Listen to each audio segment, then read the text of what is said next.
Hello. Hello? Hello. What's up, bro? Hey, it's the What's Up Bro podcast.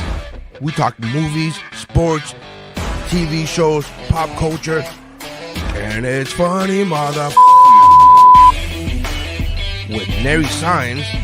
I'm like, what? How can this? They have Photoshop. Photoshop exists when this artist rendition was done. How the fuck is this not cooler looking than a sketch that looks like it was done by a hillbilly off the side of the road? What the fuck are we talking? Why is this a thing? Welcome to the party, pal. Steph, Onion Mayor Sr. Yeah, I don't have to look for you. So you're telling me there's a chance? Yeah! And Mike Mercadal. I'm just glad I like vanilla, boring sex like this. I'm glad that the sex I enjoy won't get me killed. That's how winning is done. Hey, I'm Dave Chappelle, and this is What's Up, Bro.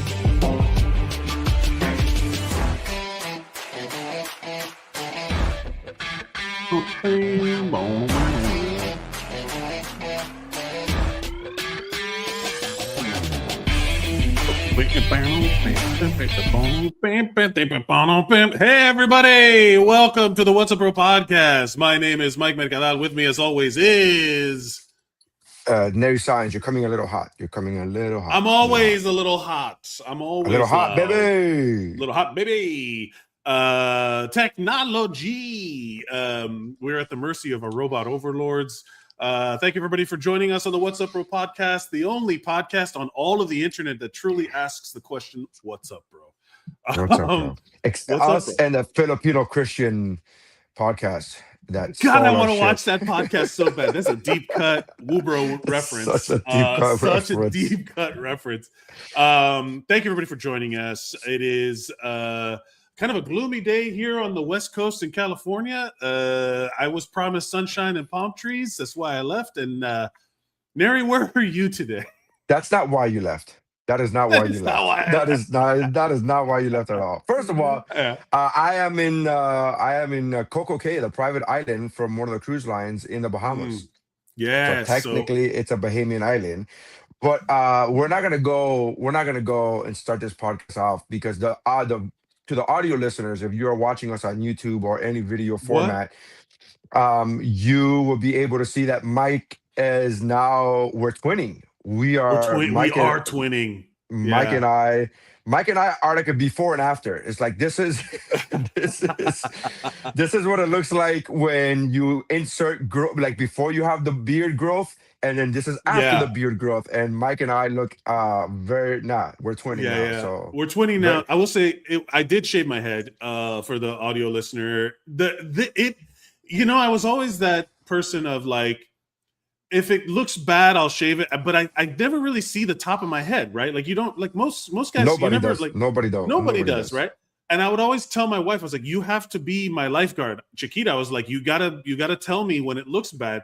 But she loves me, so her opinion doesn't count, right? Also, like she's 1,000 feet shorter than you. Like she's like what is? How is she gonna be your lifeguard? She's like, from her perspective, your beard, the bottom of your beard looks nice. Like what does that mean? Yeah. Also, all she sees is my neck and beard. But and so like I will tell you this. I went to Japan recently. I went on a trip to Japan. It was really fun, lovely, and during the trip, I went on a tour, and I'm much larger than everybody in Japan, and the trains are not built for me. So there was like a funny picture of me, you're larger than everybody else in the United States too, by the way. Not everybody, but a lot of people. I'm above average, that's what that means. And so I'm like hunched. There was like a really crowded train, and the guy took a picture of the top where I could get a night, and I was sweating, so all the hair stuck together, so I could really see right through the hair, through the hair to the scalp. And I was like, oh, and I realized I went from thinning to balding, and I registered it. I was like, yeah, it's thin, whatever, who cares? But I went from thinning to balding, and I was like, oh no. Do you have that picture? I do actually. Because I will find you the picture of when that happened to me. Where it was for you? Yes. Like I could literally pinpoint that moment and be like, oh, this is that moment. This is hold on. One of the things is Well, look, we've both done it. It was more of an emotional journey than I remember, than I realized it would be to shave it off, because at some point, like it's like crossing a line of okay, I have it there. It was like crossing a line of like, oh, I can no longer present as a youthful, like how I want to. I have to present with I have to play the cards I've been dealt. And that was like odd for me. It was kind of a weird moment. Let's see. Yes, here it is. Let me figure out how to save that. And I texted you. Yeah, I see it there. And then you finish. You show your picture, then I'll tell the story before you show my picture, and I'll tell you the story of how I realized. But it's So it was to, and I know this speaks to a certain audience member, certain percentage of our audience, right? Where like, it's a big deal when you realize that something that you have come accustomed to or become accustomed to, something that you're used to seeing every day in the mirror, is not what it seems, and you're like, oh, this is, wait, what? That's me? That's what's going on? And some guys go through that with some people, not just guys, but some people go through that with weight. It is true. With some people go through that with weight, where they're like, I didn't realize I had gained so much weight. I didn't realize that's what I look like. I've had women tell me that when they had postpartum pictures, like that's what I look like. Like that's what you know, and they had that. But for men with hair, I was always that guy that said I would just shave it off, because my dad is bald, so I kind of saw it. I knew it was going to happen. Like I didn't, you know what I mean? But specifically, growing up as a fat kid, I had low self-esteem my entire life. Oddly enough, the one thing I could pinpoint in during my childhood, I mean even teens and 20s, that I could say, oh, that's one good positive thing was my hair. Like I'd be like, I have great hair. Yeah, thick like, hair. I have thick hair. And I remember in 5th grade, the lunch lady asking me if my mom dyes my hair. And I didn't realize it then why she was asking me that. But the reason she was asking me is because my hair was so thick that it looked black. Too black. It looked too black. And like, that's, and she literally said, does your mom dye your hair? And I didn't know what that meant. I was like, I was in 5th grade. I was like, why? Like, why would that? What? That's so weird. Does my mom dye? What do you mean my mom is dead? I was like, I didn't comprehend what dyeing hair was. And so it was so when it came time to shave it, I already had my hairline was already a 5-head. It was already a thing. So, but I have the entradas. I have them coming up the side, and then you'll see. So yes, it is a thing that also happened to me with weight too. That when I really started getting into my like fitness, after I had always been a football player, and then when I stopped playing football in high school and like in the college ages, and then in like after a minute, I remember seeing pictures of myself at Christmas, and I'm like, oh, I'm not a big guy. I moved from being big to fat, right? Like it was a different. You were fuerte. Now, the tipo fuerte diminished into gordito, you know, like gordito, you know, like that's I went from fuerte to Miami. That's such a Miami Hispanic fucking. If you're not from Miami, you're not gonna get that. That's so funny. Where they started calling me flaco, I was like, hey, wait a minute. Oh, whoa, that's a big deal. That's a big deal, because at some point you realize that is a lot. Like it is a transition, right? So like. That I now no longer can deny that sort of thing. So in the same, and then I've started a journey in the same way. I had always been thinning, you know, or I'd been thinning for like 10 years, where it was like going, but it was still like I had this, and I was like, yeah, whatever, you know, style the hair differently, whatever, blah blah blah. My dad has a fucking thick ass head of hair. Oh, speaking of, Yolanda in the chat from my family, who can testify, bald is actually beautiful. Thank you. But my dad is not bald at all. Like he's got he's your childhood. Your dad's not beautiful. That's my dad's not beautiful. Words. He's just Yolanda's words, not mine. I don't know. By the transitive, you know, if this equals that, those two things also equal each other. But I genuinely was like, I was like, yeah, I'm thinning, whatever. I'll shave it when it's time. And I never reached the point mentally where I had been a little while that's like, maybe it's at that time, maybe it's at the time. And then, do you want me to show my picture first? Yeah, show your picture. Okay. Yeah, show your picture. So this was the picture, and you can see like I had a unicorn horn. I had the island, and I'm like, oh no, that's just not gonna work for me. And I reached that it was that epiphany of like, no, this is the I've crossed that line for myself at all. You know, I don't at this point. I don't care if my wife thinks it's hot. I'm like, ooh, no, thank you. I don't want to walk around with that sort of stuff.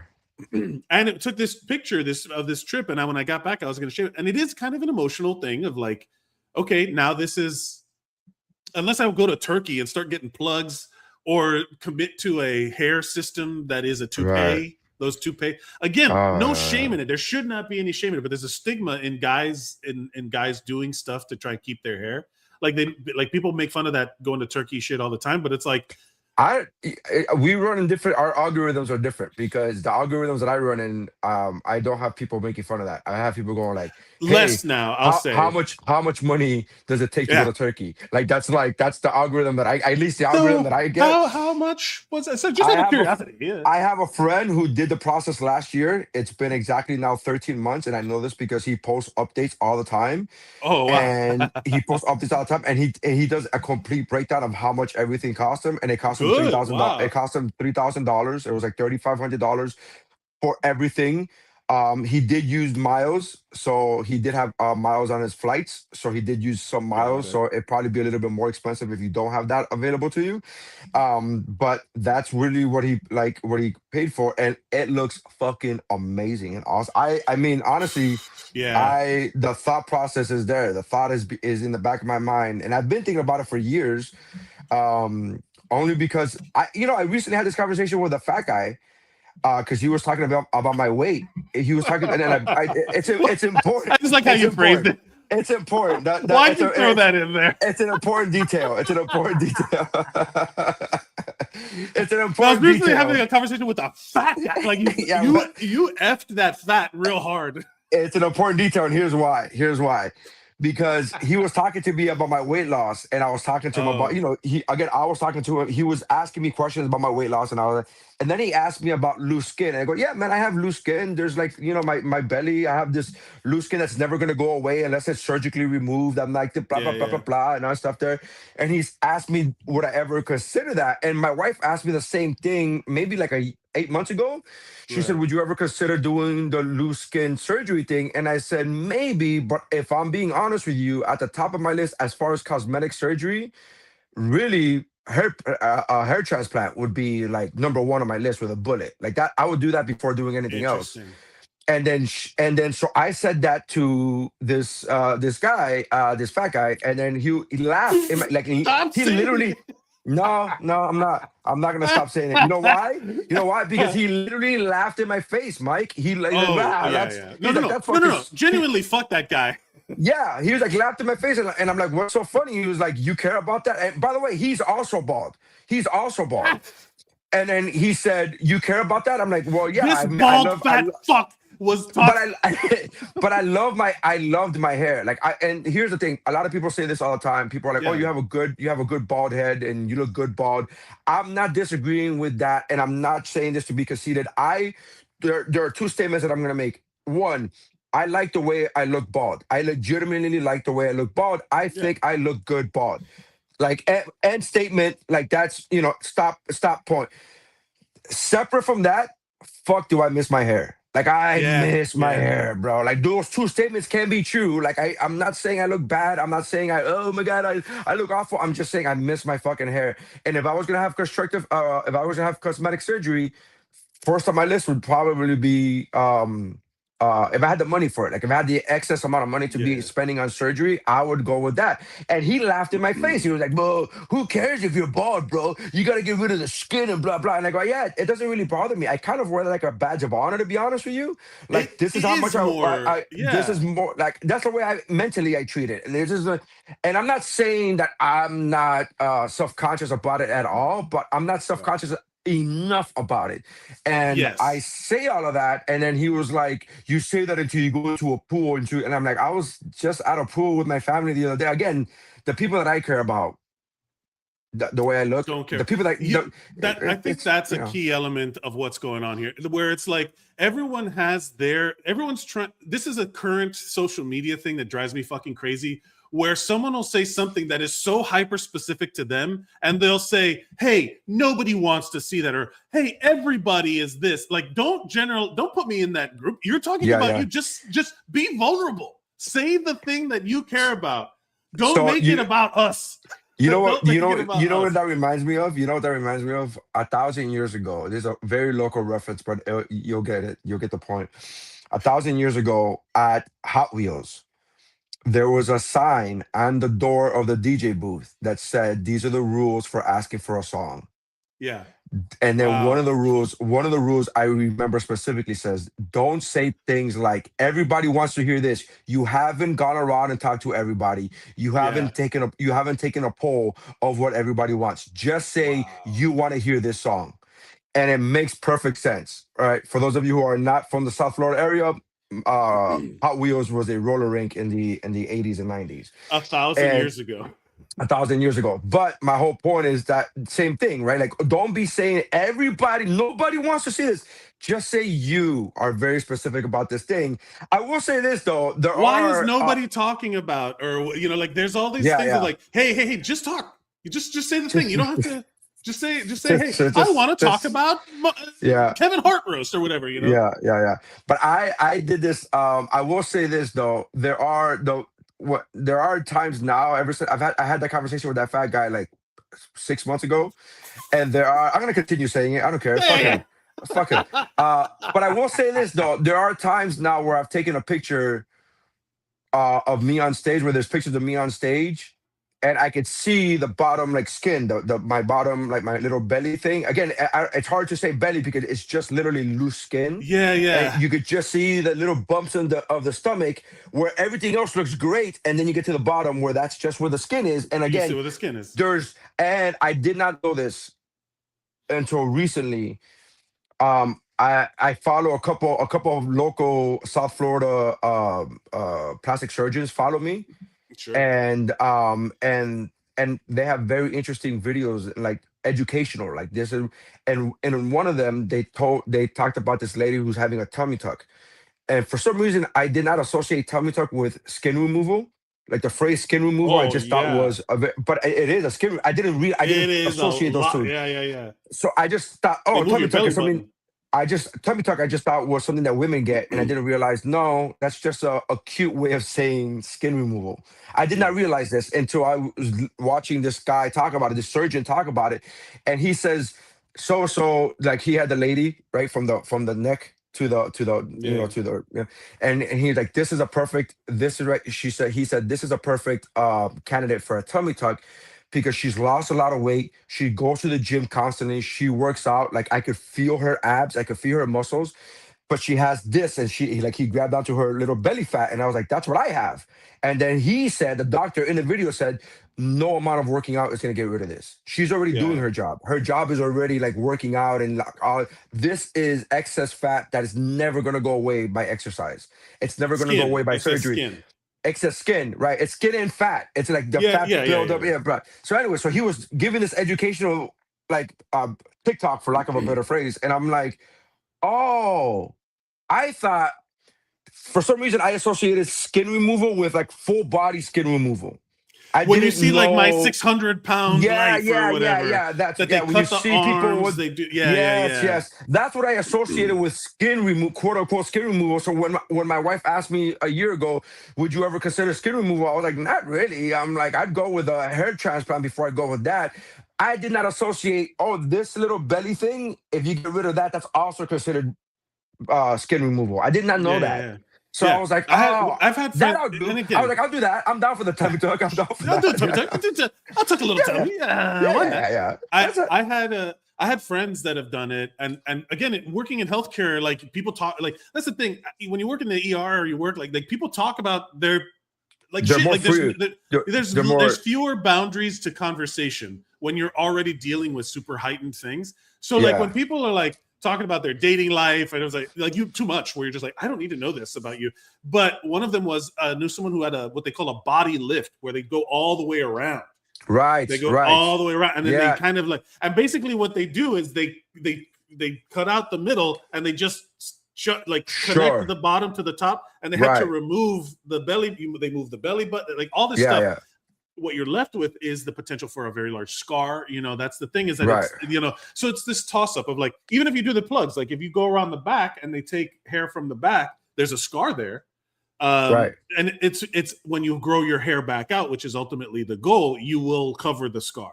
But that's also like everything is a give and take, right? Like if you get a breast implant surgery, breast augmentation. Can you imagine a guy getting a scar in the back and then he's like, I'm going to cover it up with a ponytail, and you're like, you did all that to get a ponytail? Yeah. Like, wait, man, you man bunned your hair transplant?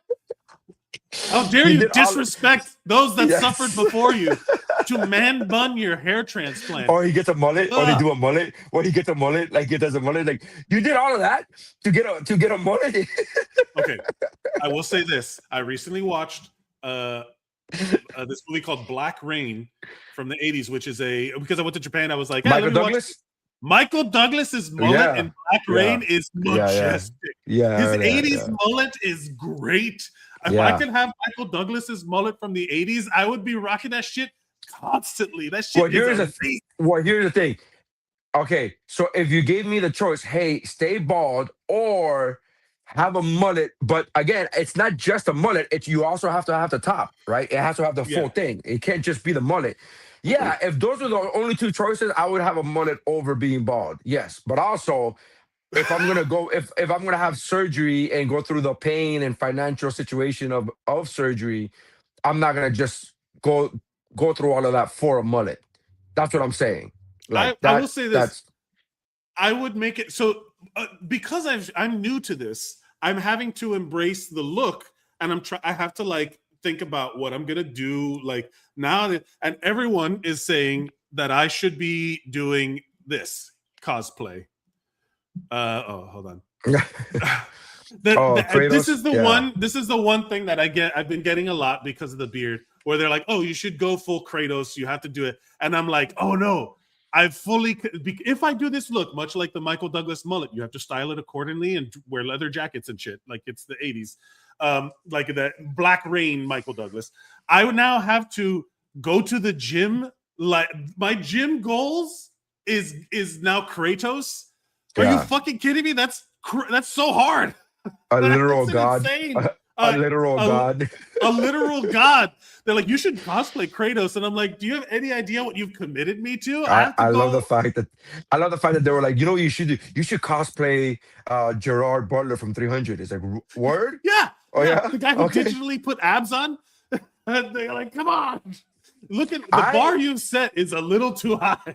I had this idea. My brother went to Comic-Con one year, and he said that he saw a group of guys. It was like 4 or 5 super in shape guys that they went as Spartans. They went as the 300 guys.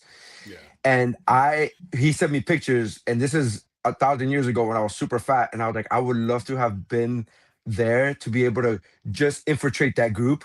You know what I mean? Just follow them around, because I'm not really part of that group. I'm not pretty, but just be the guy like that takes his shirt off and it's like coming around and like, hey man, we're trying to do a thing here. And I'm like, yeah, I'm with you guys. Yeah, right. I love that movie. I love that movie. And they're like, no, but we have abs and we have. I'm like, no. I would have loved to have been that guy, just following him around, right? And then I would have been the Quasimodo dude. I would have been that dude. I would have been the yeah. Dale or whatever his name is. You're like, they're like, he's not with us. Yeah, he's not with us. Oh. He just takes the bodies away in after the battle. Like, he's not with us. Like someone's like, oh, can I take a picture of all of you guys? And they're like, he's not. How do I? Yeah. So you went through a journey with your hair. I never went through that journey emotionally as far as once I shaved. Once I shaved, I was like, oh, okay, this is better than...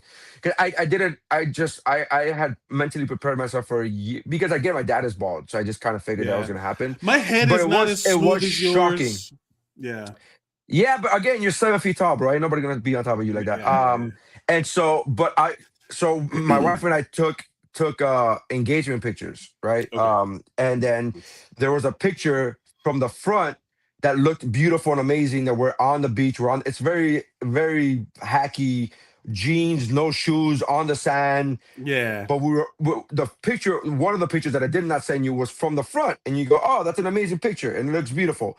And then the same moment, the photographer went around us and took a picture from behind us where we're looking out into the ocean, and that's the picture that I sent you, and that's the picture that I go, "Oh, what no. the fuck?" I literally said, "Who is that?" I'm not exaggerating. I'm not trying to be funny. Yeah. Okay, so we have to show the picture now. Yeah. So zoom in. It's Can not, you zoom into that?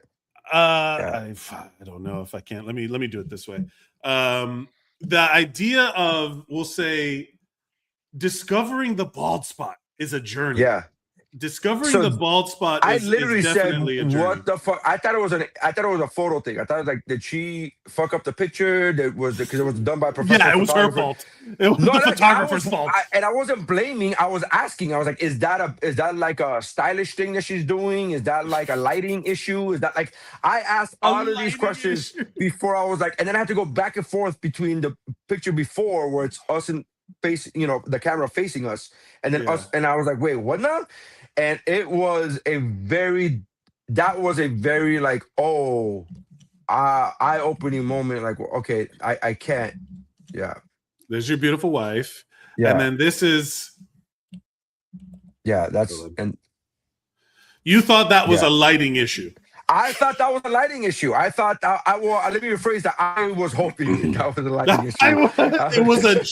It was a wish and a prayer. A wish and a prayer, and I was like, that looks atrocious. That looks bad. So then that was it. And after that, I just shaved my head. I was like, it's over.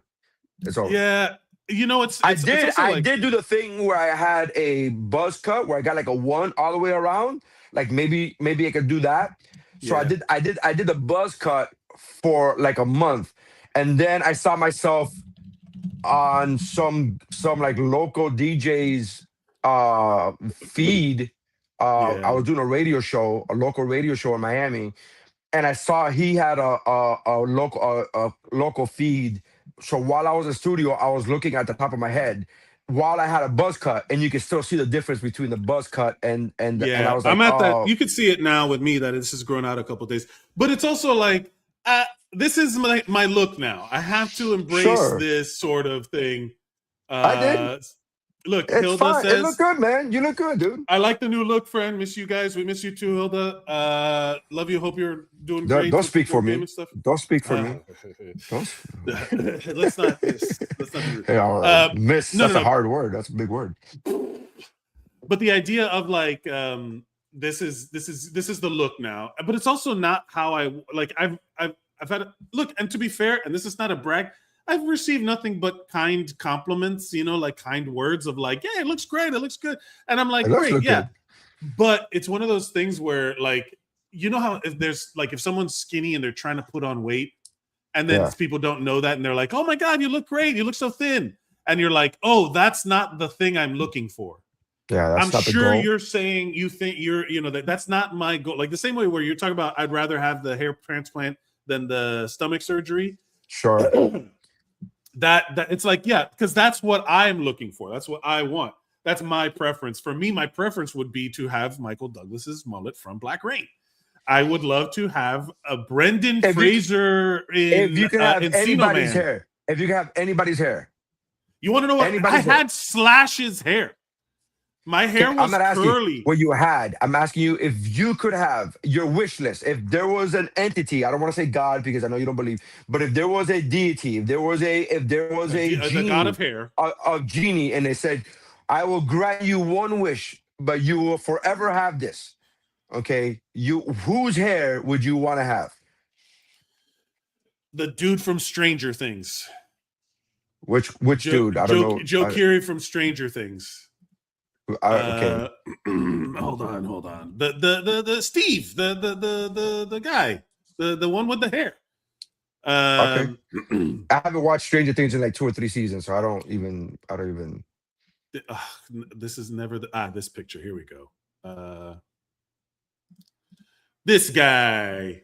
That's the hair you watch. Head of hair. Look, that's the head of hair you have. It's kind of like the mullet. kind of like the no, but he just has like thick hair. It's a fucking mullet. Okay. Yeah.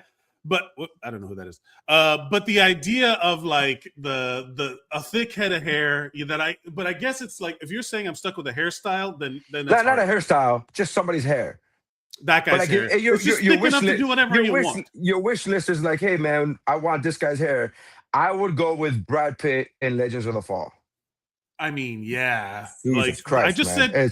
said. I mean, Brendan Fraser and Encino Man. Hey, man, if there's a genie, you shoot for the top. You don't fucking shoot for the middle. You shoot for the fucking. You go all out. You go for the GOAT. Like that's it, man. It's such a. It's pretty great. There's also, he might be hiding behind a little bit of the. Come on, I hate the pop up. I just want to see the picture. At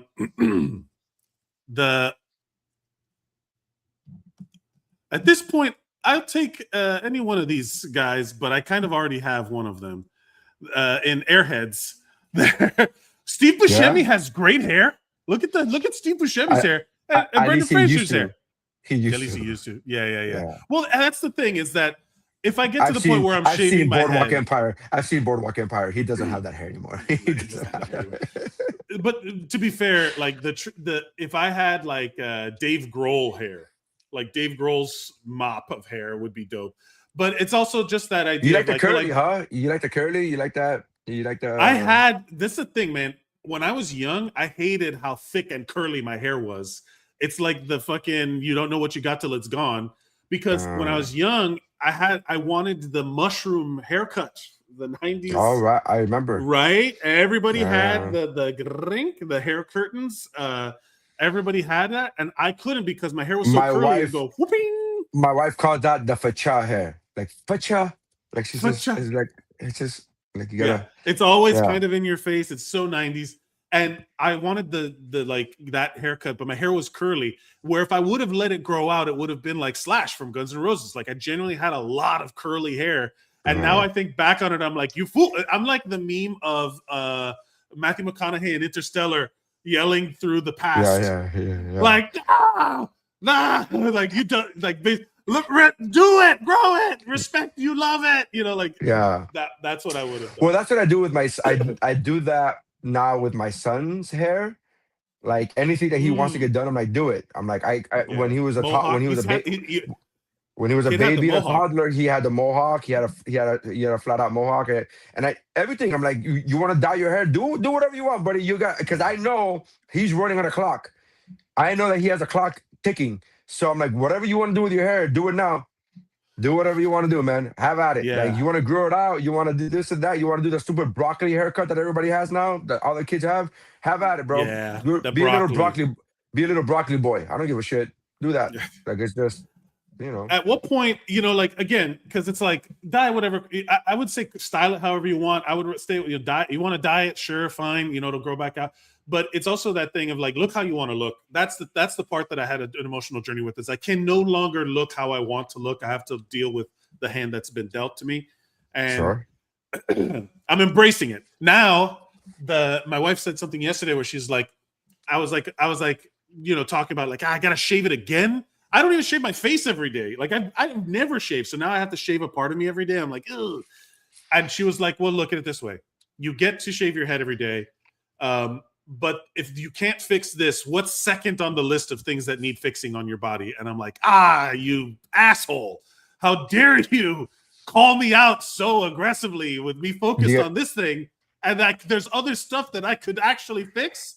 Yeah, rude. yeah. Just rude. How dare so you? Your answer was your asshole. You got to fix your asshole. That was your answer. I guess. First of all, what my hemorrhoids and me have to go through is none of your fucking. But my emotional support hemorrhoids. No. But my body, like the gym, like God of War, becoming Kratos. It's like, all right, I do have control over that. Much too much. Like it's like all excuses have been removed.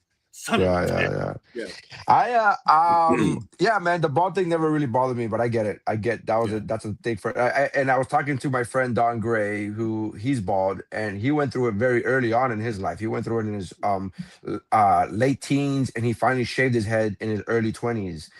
So he went through it very early on. So he was able to cope with it easier because he didn't have a lifetime. You know what I mean? It wasn't really like a long time with his hair. Yeah, man. Some people go through it. I get it.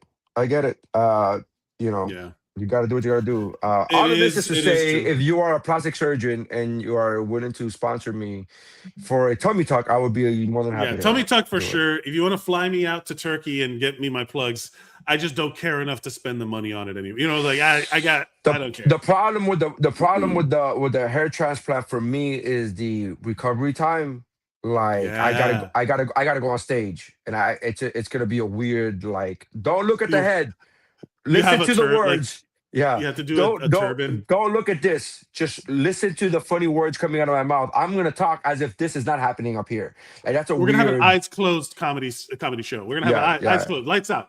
That's it. Yeah. So that's a weird. That to me is what I think is gonna be would be a weird transition if I ever did that. It would be like, how am I gonna do comedy for the first month? Does that mean I'm gonna not do comedy for a month because your head swells up? Your head swells up, and you get all the blood. It's like healing. So there's lots of surgery, right? Little microsurgery. So there's like a lot of little scabs and stuff. If we do get hair, Nery, you and I, we have to commit because we got to be like my dad. Yolanda says my dad had a mullet and his Speedo in the 80s. That is 100% the look that we would then have to adopt. The Michael Douglas mullet and Speedos, and we could be the most Miami 80s. Does Michael Douglas have the best mullet? Does he have the best mullet? We submit it to you, viewer. If you think of a better mullet, send it to us at WUBro. Joe Dirt has a mullet. It's a wig. He has a wig. I hate to break it to you, but Michael Douglas probably had a wig too. I hate to break it to you.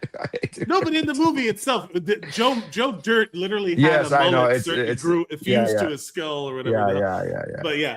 But truth be told, it was a journey, but we spent way too much time talking about my fucking scalp right now at this point. But it is an ongoing process. Scalp specifically. It is a fact of life that people have to go through.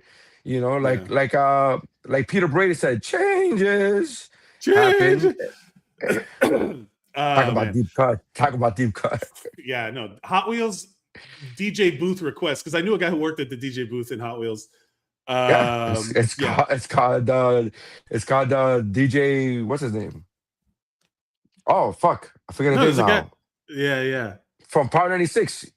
DJ Laz, DJ Zog. No, Zog used to be the DJ at Hot Wheels, and so did DJ Irie from the Miami Heat. Yeah, but that's the thing is that was like a readily available, like, people that, man. Let's talk about the Hot Wheels. Like, we should do like a full deep dive episode of like Hot Wheels, and they're technically still up. It's called Super Wheels now, right? Yeah. No, it's another one now. Super Wheels closed down, but they reopened another. It's now back to it. It's not a corporation. It's a family-owned business now that they opened up. What used to be Hot Wheels, what used to be Super Wheels, and I forget what it's called now, but it's up now, and they have like Freestyle Fridays, and they have this whole thing, and I'm just never in town. Ooh, that's so fun. That sounds awesome. Can I just tell you the last time I went roller skating was 4 years ago. This is right after COVID, right when they reopened. Things started reopening. We went there, and the whole time, Mike, I'm not a good skater. In fact, I've never been on inline skates. I've always done quads, and I'm not a good skater on quads. So just to show you, I'm actually a decent skater, but I can't turn. I don't know how to turn. Let me rephrase that. I do know how to turn. I know you have to put one foot like that on top of the other one over the other one, but I just scared to do that. So I end up doing the the roller skating equivalent of dog paddling. Yeah. So here's the thing. I always knew. So the whole day we were like, hey, we're gonna go out Friday. We're gonna go blah blah blah. So the whole day of us going to this roller skating rink, I told myself, you're gonna fall. just be prepared for that. You're gonna fall. Like just mentally prepare yourself for the fact that you're gonna fall. You're gonna fall. Okay. So here's the thing. So I ended up falling, of course. And all my friends rushed over to me. Hey, man, are you okay? I'm like, dude, I'm fine. Relax. Are you sure? Take it easy. And I'm like, dude, it wasn't that bad. It wasn't bad at all. Like, I was, what are you talking about? And then my friend David, from formerly of the Mount Geekmo podcast, he's on Shiver. Check out Shiver podcast for the horror movies. He literally he came over to me and goes, dude, you were having convulsions. I was like, what are you talking about? He goes, I saw you convulsing. I saw you having tremors. And I'm like, what the fuck are you talking about? And then I realized, holy shit, when I fell, I'm on the floor. I literally said to myself, okay, you knew you were going to fall. You fell. It's not that bad. So for the audio listener, I'm literally on the floor and I'm talking to myself. But as I'm verbally talking to myself, I'm having hand motions and conversations. I'm like, hey, you knew you were going to fall.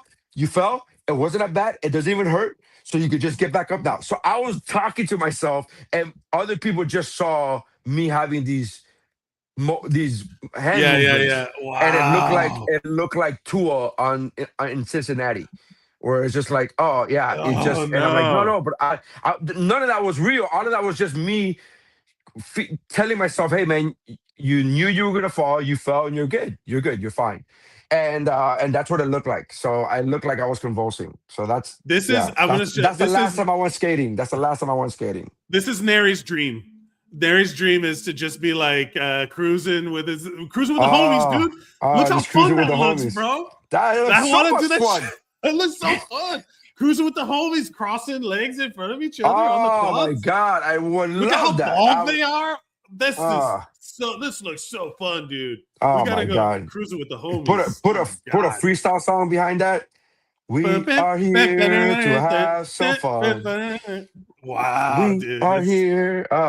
That's the dream. They're living the dream. Yeah. No, then we get fancy. We'll build up too much, and then there's Man Bun doing some shit. Yeah. Now this is you doing too much. You do it too much. I don't know if he's doing too much. I think he's doing just the right amount. I think it's. You think he's doing just all right? I think he's doing just the right amount. When you do too much is when you bring in another dude. Like when you have two dudes who do too much and they go under the legs and shit like that. They go underneath each other's legs. That's when you do too much. That's when you go, okay, let's take it easy with that. This looks fun as hell, dude. It does look fun. Let's go, bro. This is great. Looks like fun.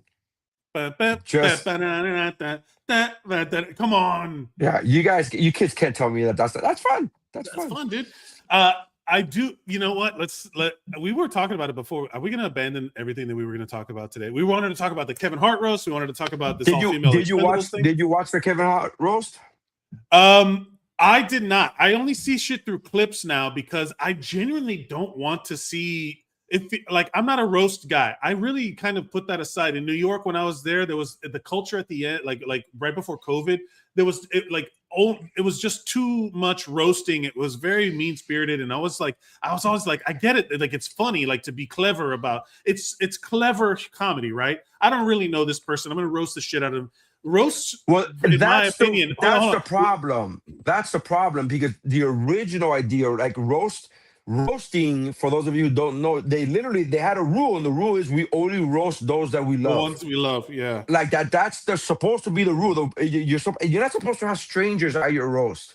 You're not supposed to have people who you've never met at your roast. It's like that's not the same thing because, as we all know, being dudes and being comics, when one of us is roasting another one in regular conversation, it's okay because we're friends and we know that's coming from a place of love. I said it because I thought I would be funny.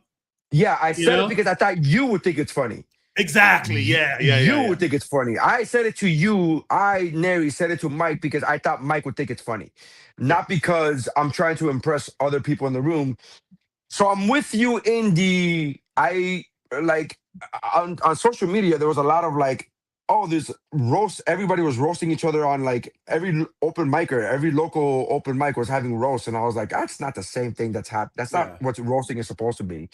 But I did watch the Kevin Hart roast, and I did watch the Tom Brady roast because for the most part, it does seem like those people do kind of know each other. It does feel like they kind of know each other, but also it feels like the people who are good at roasting are good at roasting. but it could be like their cleverest joke, right? Like the Kevin Hart roast. This is from GQ. Was proof that celebrity roasts are cooked. They still generate ratings and sometimes even headlines, but GQ wonders if the enduring insult comedy format has outlived its entertainment value. I don't know if it's outlived its entertainment value because it's definitely like what is entertainment, but it's definitely outlived my desire to see it. That article, that's just a stuff. That article, that headline, sounds very much like a hey, everybody's going one way, I'm gonna zag.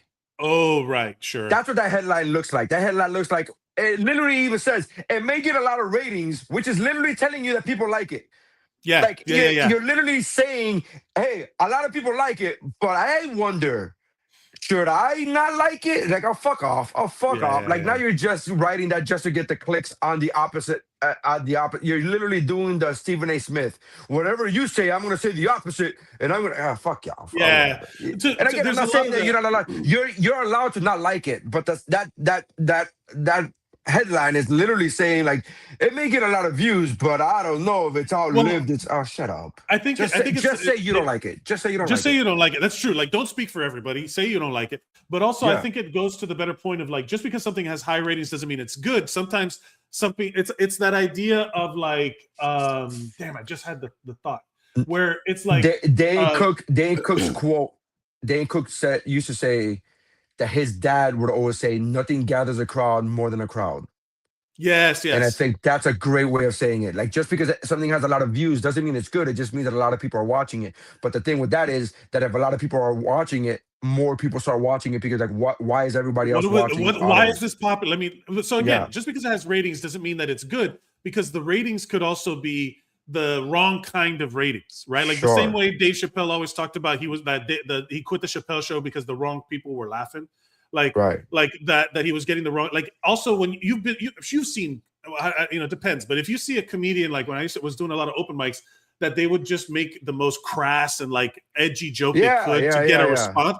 It's like, hey, a groan is not a laugh. You know what I mean? Like a groan is not a laugh. So people, like, just because they watch, they reacted, but that's not a laugh. So just because people are watching doesn't mean it's the right kind of watch. It does get the attention, but I don't think the fucking people in charge of these things care anymore. They don't care about comedy. They care about eyeballs. They care about ratings. So is it comedy platform? I think two things. So I'm not defending the Netflix in the sense of, like, I'm not saying that they're not a corporation. Obviously, they care about eyeballs. Eyeballs equals money. But I do think that they also care. I do think that there are people involved in that, such as Kevin Hart, that does care about the comedy, that does care about, and I believe that because he had guys like Big J Okerson, who is a popular comic amongst comics. But nationally, nobody knows who the fuck Big J Okerson is. Not really. Again, I know who Big J Okerson is. I'm a fan of Big J Okerson, but I'm a comedian. I'm a career comedian. My wife doesn't know who the fuck Big J Okerson is, but she knows now. So if I believe that if people that were involved in the Kevin Hart roast didn't care about the comedy, then they wouldn't have people like Big J Okerson on. They wouldn't have. Cheryl Underwood is a legitimate. First of all, her fucking set was all fucking amazing. First of all, I know Cheryl from a long time ago. Cheryl and I are friends, or were friends. I was her opener for a long time whenever she went out to South Florida. She was very, very complimentary of me in my young comedian life when I was like, So she was very complimentary of me. She would always make me feel well, which she doesn't do to everybody, because the reason I started working with her is because she had another guy that we both know open for her, and she was like, this guy's trash, get him the fuck out of here, bring me somebody else. Like, that was, so she wasn't always like free with the compliments, but she was very nice to me. She was very complimentary to me. And on the roast, I say all of this, she's not known as a comedian nationwide. She's known as somebody who had a talk show, who had The View. And she destroyed on that fucking roast. It was so good to see. Good for her. She was destroyed. Anyways, my whole point is, what about the people that? So I'm reading on some of the comments where they're like, what made it hard to watch for some people, and then someone was like constantly mentioning that the jokes were written by others, and that they're only participating because of the money ruined a lot of it for me. But I did see the Chelsea Handler, right? That's Like, so dumb. That's so dumb. I'm so sorry. Why? I love the fact that people are like, comedians reminding me that they get paid for their craft really fucking took it out of me. Like, oh, fuck off. Fuck off. I think there's a difference. No. I think there's a difference because I always talked about this in the show. Like, there's a difference between the show and then what's around. Like, if you're getting paid to perform the show as if it were a real roast that you wrote these jokes, like you're getting paid to do a job. You're not getting paid to do the job and be like, look at this, be self-referential. You're getting paid to roast this guy and tell these jokes, right? Like if you're up there on stage openly admitting that other people wrote your jokes for you, we like subconsciously that we all know that the movie that Superman can't really fly and that Spider-Man can't really shoot webs. We all know that, but we have to suspend disbelief for this event, right? If you're constantly going up there and be like, this is fake, like that's also that's also not a good job. Even if you're joking, even if you're good, and they were constantly talking about reading the teleprompter. There is a fine line. I think if you are in the moment as a performer, if you're in the moment to be like, oh, that joke didn't do well, or this joke, oh, I knew that joke wasn't going to do well. I told my writers that joke wasn't going to do well. I think that's okay. And by the way, the references that were made to the writers were all usually references made by other comics about them. So they said something like, oh, keep it going. That's why he's the Roastmaster General. And all those jokes were written by the Roastmaster soldiers or whatever, like the Roastmaster privates or whatever. They were roasting it, They were roasting the idea of they were roasting other performers, whatever the fuck. But what people are saying is that it feels like that's also like, it's like saying that the open mic was a great show. It's like, no, that's an open mic for other comedians are laughing at comedians. I guess this is the perspective that I can no longer I can't even pretend to think about like how they see it, because as a professional comedian myself, I can't take off the goggles anymore. The goggles are already off. I can't put them back on anymore. Like I can't even remember a time where there's like, oh, what do you mean he gets paid? Like you know what I mean? Like those. It's just we have those conversations all the time. We're like, oh, you think that was real? Do you think that was real? And I'm like, no. Fucking no, like nothing. Yeah. My wife does this all the time where we're listening to the radio and there's like, oh my God, I can't believe that guy got caught with the roses. I'm like, you think that's real? Like, I don't have any verification that it's not real, but also I don't think I need verification that it's not real. Like, I guess because being in the industry long enough, I remember watching an episode of what was that? LA Inc., right? That was a show, LA Inc. Yeah. They had a scene where Kat was talking on the phone with another tattoo artist, and there was like drama building, and then the guy picks up the phone and is like, "Yeah, man, I'm not gonna be coming in today." She's like, "What do you mean you're not gonna be coming in today?" Whatever, blah blah. Like, yeah, I'm just not coming in. And I remember watching that show, and the show aired 1,000 years ago. And I remember watching that show, and I told my wife, I go, "Thank God there were cameras on both sides of that phone call, huh? While that phone call was happening." Yeah. The fuck out! We just happened to have cameras on the guy. Well, that's the making thing, the phone call. It's like, get the fuck out of here, dude. We've gone from a point where like everything probably. This is what we were talking about before. That we were talking about like technology, right? Like the new iPhone, the folding iPhone is going to come out. Maybe, is that enough for you to buy it? I was like, yeah, because it's finally something different. Yes. The last 20 phones, the only thing that's come out good is the camera. Yes. Yeah. Spoiler alert. We're all like, we're just smart. And to be fair, I would buy this one because it's new. It's different, right? It's a different iPhone. Hold on. Everything else has been incrementally like smaller and smaller improvements that they have to sell to us. They have to sell to you that it's like, oh, it's a better camera. You can text emergency if you get into an emergency with a satellite. And I'm like, how often does that happen that becomes the sales pitch that you can satellite text? Or, like 9 times out of 10, the improvements that are made are in software, right? Like the software is cool because I'm using my phone as a webcam right now. That was a big deal for me. That was great. This is the best webcam I've ever had. So this is kind of like the Madden thing. I don't know if you ever played Madden. I don't know if you were a gamer. but every year Madden would just, for the most part, would just be. They used to call it, "Hey, are you getting the updated rosters?" Like my friends and I would be like, "Hey, are you gonna get next year's roster?"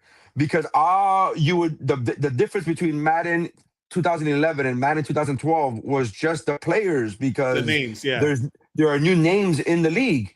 And every so like often you just copy paste a new Excel spreadsheet of the data. That's it. Like you didn't have to change the graphics at all. Right. And every so often there would be a leap in, like, this year we have QB vision. This year we have the hit stick. This year we have but it wasn't every year. Those things that I'm mentioning were like 4 or 5 years apart from each other.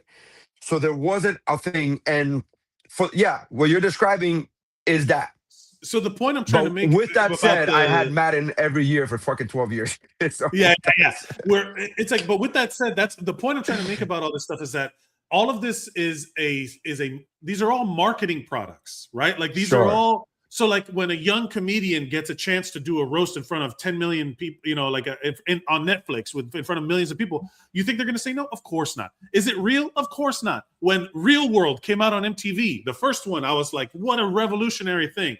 Then they start realizing that they can, we have to ramp up the activity. Suddenly it's not reality TV, it's produced reality TV. Correct. It's improvised drama, it's edited. The same way when the LA Ink phone call happens, it's like, isn't it convenient that the other guy was also on camera? Bullshit, right?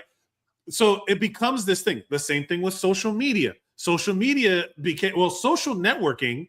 It became social networking. Then once we started doing Instagram and pictures and videos and stuff, it became social media. Then at a certain point, everything becomes social marketing. I'm trying to sell you something. I'm no longer, I can social network with my phone, with my, everything's connected, create shared albums in my Photos app, send it to whoever. Everything now on social media is marketing. The same way, first of all, hold on. I don't know if I agree with that, but in case you don't, or even if you do, check us out on YouTube. And also on Spotify, and also on Apple Podcasts, wherever you get your podcast. This is the speech the Luthen gives in Andor. I'm forced to use the tools of my enemy to kill them, to destroy them. Like I'm forced to. We are all kind of stuck in this system. And I think to my point, that they have to pitch these small incremental changes as these huge things, because if we all pull out of the system, it all goes dead, right? So Netflix knows that they put a ton of money into paying these comedians to do stuff. If we all lose interest, they're gonna fail, right? Like they lose it. So whenever they do these roasts, it's always like, okay, what's the new hit stick? What's the new roster? Because it's this, it's kind of the same shit, like. It's literally just late night monologue jokes, but just directed at a person and very mean. So here's what I'm not saying there's anything wrong with that. No, here's what I would say about that. That's my issue. That was my issue with Tony Hinchcliffe, right? Because disclaimer. I have an issue. I'll tell you about him. Yeah, disclaimer. Fuck Tony Hinchcliffe. I don't like Tony Hinchcliffe at all. Fuck that guy. I don't like him at all. I will say his set was very good. His jokes are very good. And who wrote them? I don't know. And then I don't know. I'd be surprised if it was him, because he's notoriously not funny. So it'd be very surprising if it was him. But I will say, to Shay Gillis's point, which he was the host, he said after Tony Hinchcliffe got off, he said, man, that guy he did so good. He goes, he had everybody wanted him to bomb, and he did it. That's how good he did. And he was right. Me included. I'm at home hate watching at this point, because I'm like, I hope this motherfucker bombs. I hate this guy. Fuck this guy. And I was like, oh, that was good. Yeah, that was good. Again, was good. But did he write the jokes? That's the whole thing that bothers me. I don't care if he wrote the joke. I don't care if he wrote the joke. This is what I do care about. He wrote a joke. He did a George Floyd joke, which in itself was a good joke. I'm defending the joke because it was a good joke. The problem that I have with that joke was that it had nothing to do with Kevin Hart. It had nothing to do with Kevin Hart. We are at a Kevin Hart roast, and it had nothing to do with Kevin Hart. You or your writers or I don't care. I don't care if you wrote it. I'm not that guy. I'm not that guy. You or your writers had that joke hosted. and you just wanted to shoot it off, and you just chose this moment, and good for you because it got millions of views or whatever. But my point is, that's my issue with that joke, is that it had nothing to do with Kevin Hart. Like, it had nothing to do with anybody on that stage. Like, you just had a George Floyd joke that you wanted to get off. And that's why, and coming from Tony Hinchcliffe, which is racist as fuck, that's what makes it racist. It's not that the joke itself is racist, it's that you used it even though there was no need to use it, because, again, a roast is supposed to be jokes about Kevin Hart, about the people on the dais. It's like you're supposed to be friends. It's like you're supposed to be busting chops. Yeah. It's not like you're supposed to be like, again, it's marketing. Stop marketing your recovery after you're doing all your Trump shit. You know what I mean? Like, like you don't, or lean into it, whatever the fuck. Like all of these, like the one that stands out to me, and I do not like Chelsea Handler. I think she's not great, but she did that. I don't think she's funny, but she did. Now that your favorite, this is what she said. Now that your favorite leader is making the draft mandatory, I assume all of you will be signing up to go fight in the war in Iran. Or do you tough-talking pussies only go to the Middle East for comedy festivals? Right? Because of the Riyadh Comedy Festival. But that's not a joke. That's like a fuck you with a slant of like humor. Like, oh, you fucking pussies. Is that not a joke? Well, it depends on if it's like, is the point of that to tell the joke, or is the point of that to call them out? Because you can use a joke to call somebody out. Two things could be true. Two things could be true. Two things could be true. I've been wrong before. I could be wrong again. Two things could be true. I like Chelsea though. I do say that. I will say that my disclaimer to that, and I'll give a disclaimer to anything. Anytime we talk about any comedian, I'll give a disclaimer and be like, I'm not the biggest fan of this person. I'm not the biggest fan of that person. Like Mike just did with Chelsea. I like Chelsea. I think Chelsea's funny. Not to say that I agree with everything she says or agree with everything she thinks. I don't know all her beliefs about everything. So it's a very I don't even know that weird either. I'm just talking about of what I've seen of her material. I'm judging them based on their content. Yeah, I like Chelsea, and I will say what I like about. Not only do I think she's funny, I've worked with her, I've met her in real life, and not only do I think she's funny, but I do like the fact that she gave a lot of, like, that's fair, people their start. Joe Coy got his start, got his big break from Chelsea. Michael Yo got his start from Chelsea. There's a lot of the guy Wolf, what I forget his name. He's a stand-up, and he got, a start at Chelsea. Fortune is another stand-up comic that got her start. She got her start. Not for me, but she got her start at Chelsea. She's doing really well in her career, and so I like the fact that Chelsea gave all these people starts, and it was like, oh, they weren't shit until they were on her show, and it was, so I give credit.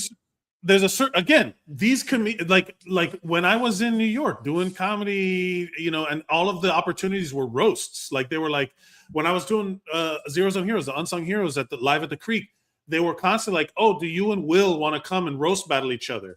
And I'm like, no, I don't want. That's not how I see my comedy developing. Yeah. But part of me is like, if I would have done it, would I have gotten more opportunities? And it's like, well, yeah, I feel like I missed out on some, but I did it on my terms, right?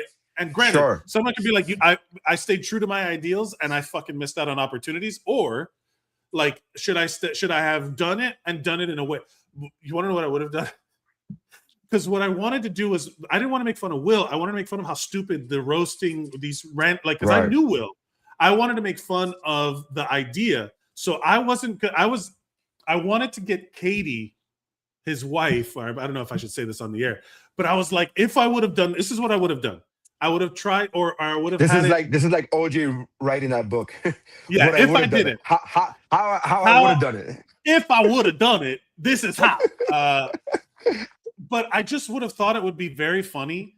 And Will would, of course, would have been in on it. Everyone would have had to agree to this. I think it would have been very good, to where I would have let Will roast the shit out of me and not say anything in return, and then have his wife come up on stage, and I would just start making out with her. I'm like just to have Will react. I just wanted it to be like No amount of words can. I wanted That is Will the to react. weirdest. I Yes, just think you want to make I out with wanted Katie. to fuck with the people who that think it's sounds fun. like that sounds like you want to make out with Katie. That does not I sound had like it. oh look, fuck you system. That sounds more like I want to make out with your wife. I had written a bunch of jokes. And then I was gonna say that basically that I wanted Katie to come and get divorced, like basically on stage, like basically like yeah, I figured this would be the best time to do it, but and have Will play it real. Like what the fuck? We're supposed to be telling jokes. I wanted it to in my head. It wouldn't have come off as there's no way it would have worked in the way that I wrote it in my head, because it would have had to have been everybody would have had to get the fact that I'm like wanted to fuck with Will in a real way and not like a joke. Like I wanted to destroy, like I wanted to be like, and like I wanted to do like actual bad things to Will as part of it. Like this is what you fuckers want. You want like are you not entertained? Like I wanted to give them something real bad. You know, and I couldn't think of anything.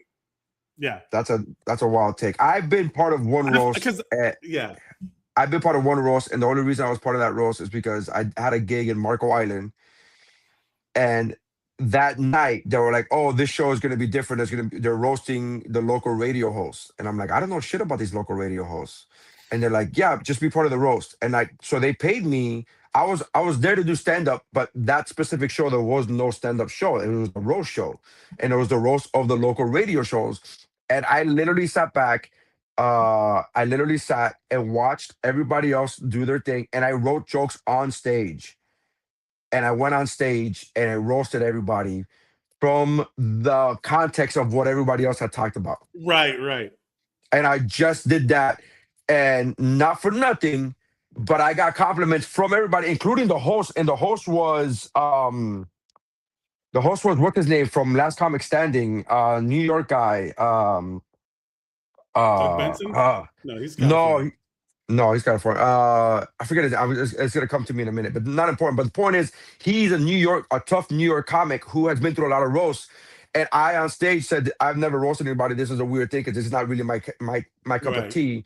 And then I went into the whole Bubba the Love Sponge was one of the roasts. Was one of the radio guys. So one of the radio guys. There was two radio guys. One of them was Bubba the Love, and I was just like go on, and I just went off of what everybody else had talked about. I don't know these people. Like I don't know these people. I don't know what and I just went blah blah blah. And I was like you know, and I did really well. Like I remember him saying up to me, like, that was your first time. Like he went on stage and he was like, "That's your first time ever roasting?" I go, "Yeah." And he goes, "Man, that was really fucking good, man." And I was like, I don't. If you do it right, it's just joke writing. Like it's just like clever. Yeah, but that's hard for me. You said that like it was. That's hard for me, bro. Like fuck you. I'm not a joke. I'm not a joke writer. You're a storyteller. I know. I'm a storyteller, dude. I'm not a joke writer. I'm not like a fucking. I'm like. But that was just set up punchline. It was super stressful problem for me. with it was super stressful for me, bro. I was on stage and I kept fucking being like, "Hey, I'm gonna go last. I don't want to." Like, I just kept buying time. I'm like, I don't know what the fuck I'm doing here, man. Yeah. I've done that. I've done that. I had to do a show one time where it was like they had to do a call. It was like some conceptual thing where you did jokes based off of the last set. So you start your set off of the last person. Like you had to basically make jokes about the last person's set. Like sure. Or you could do callbacks, right? Essentially callbacks. Essentially callbacks. But it was basically like the point of it was your set is determined by the previous comedian in some way. And then there was another one where I had to do where people would write like a quick set list like of their jokes, and then put it in a hat, and then you pull it out, and you had to do a random set list. I'm an improv guy, so I've done improv, so it's not too big of a deal for me. But the immediately you're just like it activates different parts of your brain. So I'm sure when you were sitting there, you were like, it's a different muscle. Panic activates. I was super stressed out. Like, well, okay, what the fuck do I? Because I didn't know these people. Again, I don't know. I want to reiterate the fact that I did not know these people. And also, you're gonna say some shit like about their wife, you know, like me with fucking Will or whatever. Like something. Hey, I think you crossed the line. Yeah, it's like you're probably right. Like I don't know why, you know what I mean? Yeah. So I don't know, man. Like it was a fun time. I will say that, but it was fun because of the stress that it was like all this fire, like this stress building, whatever. But that's the only time I've ever been part of a roast that I did not know I was gonna be part of. Like I showed up to do a stand-up show, and they're like, "You're gonna roast," and I'm like, "What the fuck? What's happening here? Nobody told you? Nobody told me." He's like, "Okay." Yeah. The truth of the matter is that I personally, I'm sure there are plenty of people out there now, because comedy in the internet sense, because it's not real. Like people go to comedy shows that either they're chronically online and all they know is like the Joe Roganing of comedy, and I don't know if you saw the YouTube video of the Comedy Czar of that it's this YouTube video like really breaking down the whole Joe Rogan Austin comedy scene, comedy mothership, all that bullshit. That it really kind of broke down what people think of as comedy now. Like when people go see your shows, I'm sure that people are expecting, you know, there's certain expectation that is different than maybe 10 years ago or 20 years ago, and as to what stand-up is supposed to look like. I've moved past it just emotionally of like, I don't want that secondhand embarrassment. Like I know how phony it is. So I know that everything that's going on, it feels like, and I'm just like, this is embarrassing. I'm not it doesn't feel good to watch. Some of the jokes, what do you mean? I will say. What are you talking about specifically? What do you mean? Like you move past it? Move past what? Like just the what do you mean? Basically, like all the like Tony Hinchcliffe, right? Kill Tony is one of the most infuriating things in the world, because that motherfucker, he's like, oh, I've given a bunch of people opportunity. I've given a bunch of people. Are you paying them a cut of every show that these people are on? Is every open micer that you have come up and do a minute getting paid all of the money that you're getting from their fucking performance? All you do is sit there. Hold on. My union rep mentality, like the workers' rights, that motherfucker is making millions of dollars off of these rookies, these unpaid labor. Like it's literally unpaid. They volunteer, they sign their life away, and then they get on the show, and maybe they get an opportunity, and maybe they get paid in exposure. You're getting paid in exposure. Yeah. And that guy, you know how many times I've done a show where people go, "Oh man, you were fucking hilarious, dude. You should be on Tony Kills or Kill Tony. You should be on Kill Tony." And I was like, "No." I'm like, "Oh, okay." Like I just go, "Okay," and I just move on. But I've had that comment, quote unquote, compliment after a show, because they think they say it as a compliment. "Oh, dude, you're fucking hilarious, bro. You should be on Kill Tony." Like that would make you famous. That would make. And I was like, I don't ever want to. I would pay them to not be on that show. I would rather not. I would pay. Yeah. I would rather not, right? But I don't say any of that because I don't want to make it seem as if there's a thing. And I'm like, oh, just whatever. Well, but that's the problem, is that if you say something, you get accused of, oh, you're just a hater and all this stuff. It's like, no, man, that guy fucking steals labor. No, but I am a hater. I hate that guy. I hate that guy. It's like every Ringer show in New York and LA. Fuck that guy. I hate that guy. I have no problem with saying I'm a hater when I am a hater. Now, just because I tell you somebody's not funny, now I don't hate him, or let me rephrase that. I don't not think he's funny because I'm a hater. I hate that guy. Also, he's not funny. There are two separate things. There are two separate things. Two things can be true. And so when I say things like, I don't think Marlon Wayans is a funny stand-up, people are like, oh, you're a hater. I'm not a hater. I don't hate Marlon Wayans. I don't hate Marlon Wayans. I just don't think he's funny. And those are the problems that I have. Like, I have a problem when people go, oh, you don't like this guy, you're a hater. Like, well, no. I hate Tony Hinchcliffe, absolutely. Yeah. But I don't think Marlon Wayans is funny. I have no problems with Marlon Wayans. I just don't think he's funny. Like, that's it. That's all I think. And I don't think he's funny in stand-up, because he's really funny in movies. I just don't. I'm not a fan of his comedic actor. Yeah. Yeah, I'm not a good dramatic actor. Yeah, he could. Yeah. So all of these things, the phrase hater is like, sometimes I'm a hater, but not always. Sometimes I really do hate that guy. I do. Sometimes I hate that guy. Very few times. But they could be reserved for Tony Hinchcliffe, the guy that wants ballrooms more than anything else. Anything else. That's where I hate people. Yeah. To bring it back around, that I've moved past watching things that I've moved past hate watching things. I refuse to give it my attention. I hate okay, that's a good statement. Yeah, that's I refuse to hate watch anything. Like, oh, I like the roast, man. I like the roast, man. You have to watch this. It's so bad. I'm like, no, I don't want to watch something that I won't subscribe to. I will never be like, you have to watch it. It's so bad. I don't like that at all. I've never liked that. I've never enjoyed hate watching. I've never enjoyed that. I will say I watched the roast because I liked the Tom Brady roast. I thought it was funny. And so I go, okay, let me watch this one. And I will say it was a funny roast. Now, did everybody do well? No, but it's a roast. Not everybody. No, there's never been a roast where everybody kills. There's never been a roast. Yeah. I don't give a fuck who you are. But So it started off slow. The roast started off slow, but as it progressed, I think there are people who did really, really well. The Rock fucking destroyed. I cackled He's the out loud. Rock. He's going to. He's the Rock. Dude. How many times Tom Brady went up first and he bombed fucking hard. Who puts Tom Brady up? Because the whole point is like, oh, this was like the Tom Brady roast, but better. Fuck Tom Brady, and then Tom Brady comes out and is like, word, and then he does his fucking spiel and then leaves, right? And I hate when they do that. Those are cowards. Those are fucking cowards. I'm gonna do my set and then leave, so I don't have to be here and fucking be insulted. Like, nah, bitch. If you're gonna do a roast, be in the roast. And The Rock went on stage and fucking destroyed. Cheryl Underwood destroyed. She did amazing.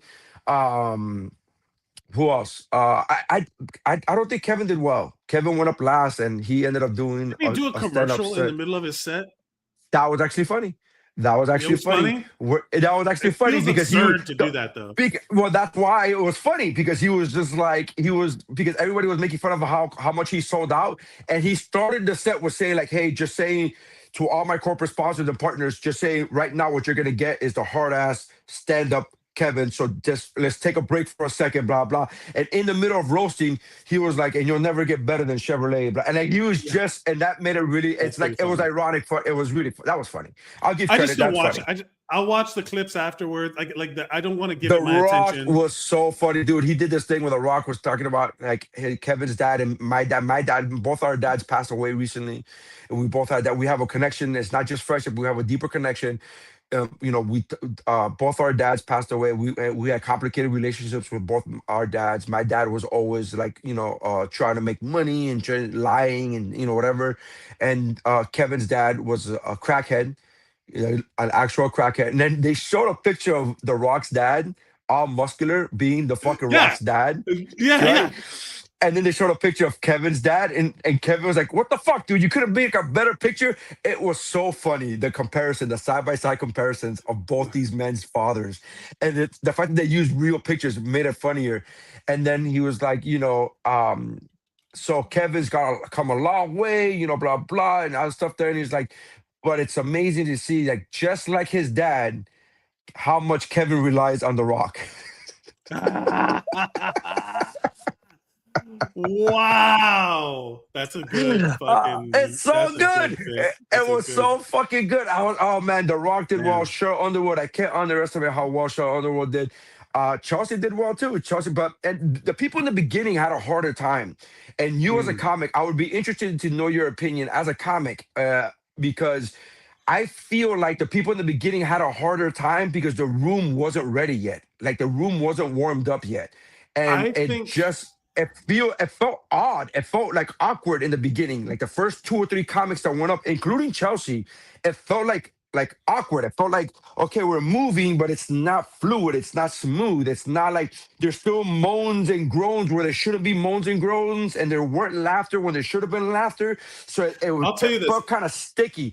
And then when it got rolling, it was like, oh, fuck it. Here we go, dude. Yes. I hosted a show that was basically an improvised talk show, improvised panel show for 3 years, right? Every week, right? I did that shit, and each show was like 2.5 hours long. Like I did that. It's all, go to Zero Zone Heroes on Podbean. Look it up on your podcast thing. It's there. I did so many of those shows, and I will tell you, and I hosted, and I will tell you, hosting, you know this, hosting is an entirely different muscle than just totally different. Every comedian, like every host is a comedian. Yes. Not every comedian can be a host. Like that is it's such a true thing. A bad host can ruin a good comedian set an hour later. Yeah. So so what ends up happening is in these big venues and all that stuff, it's a fake show. It's not a real show. It's a TV show that they need to tell the audience, like, hey, you're a part of this. There's going to be an applause sign. There's going to be a groan. Like, you play the part. And if they don't warm up a room like that ahead of time to be like, hey, this is fake. This is not real. You're going to hear edgy shit. Everybody unclench your assholes. And your job, the reason why you're here The reason why we're not doing this in front of an empty studio where it's literally just jokes like the Soup.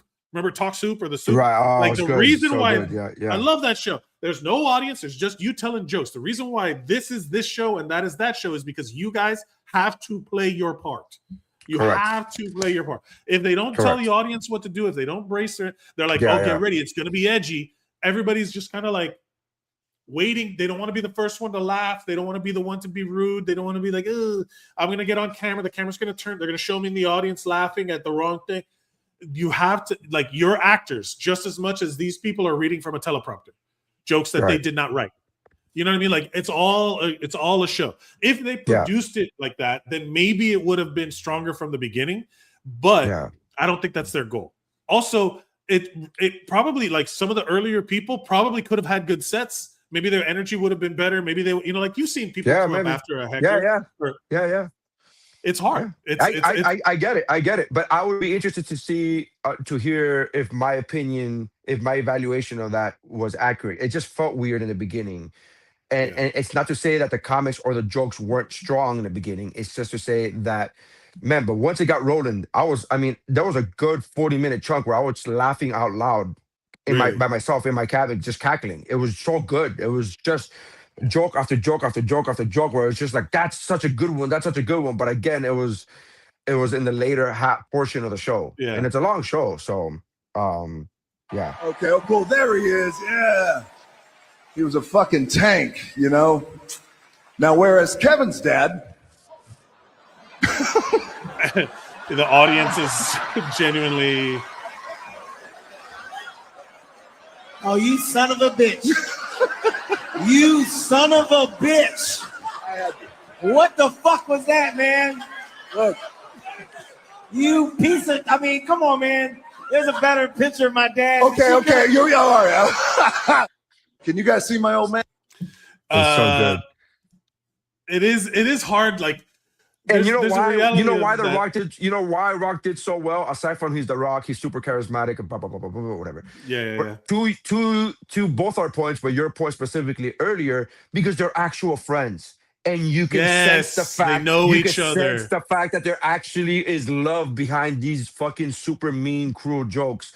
There's love, and that's the difference. And that's why The Rock did so well. I mean, a reason, not the reason, but a reason why The Rock did so well. Anyways, let's you know, like roast. I'm happy to talk about it. I'm happy to watch the clips later. There's something about it that I just can't. I'm not willing to dedicate 2 hours of watching that shit. Yeah, I know you. No, you got a lot of things to do. I got a lot of unemployment to take care of. I got a lot of being unemployed No. But I'm protecting my peace.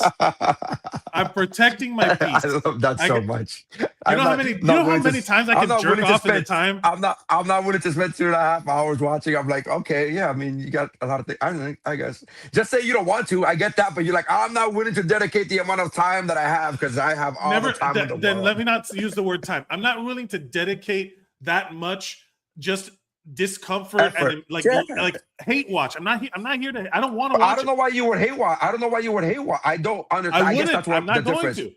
There are times when I would have watched. I don't understand why. I don't understand why it would be hate watching. Is what I'm saying. Right? Why do you just hate? You just hate roast, I guess. That's right. It's for I don't like. It's also I don't like if I want to watch. Let me put it this way. I am no longer willing to watch something comedy related just because it's being talked. I don't want to be the crowd that was drawn by the crowd. Sure. And I have zero interest in it. I don't care, but I also don't feel like I should have to you want to know? I had more fun you telling me your opinion about the roasts and your favorite parts than I would have watching that thing for 2 hours.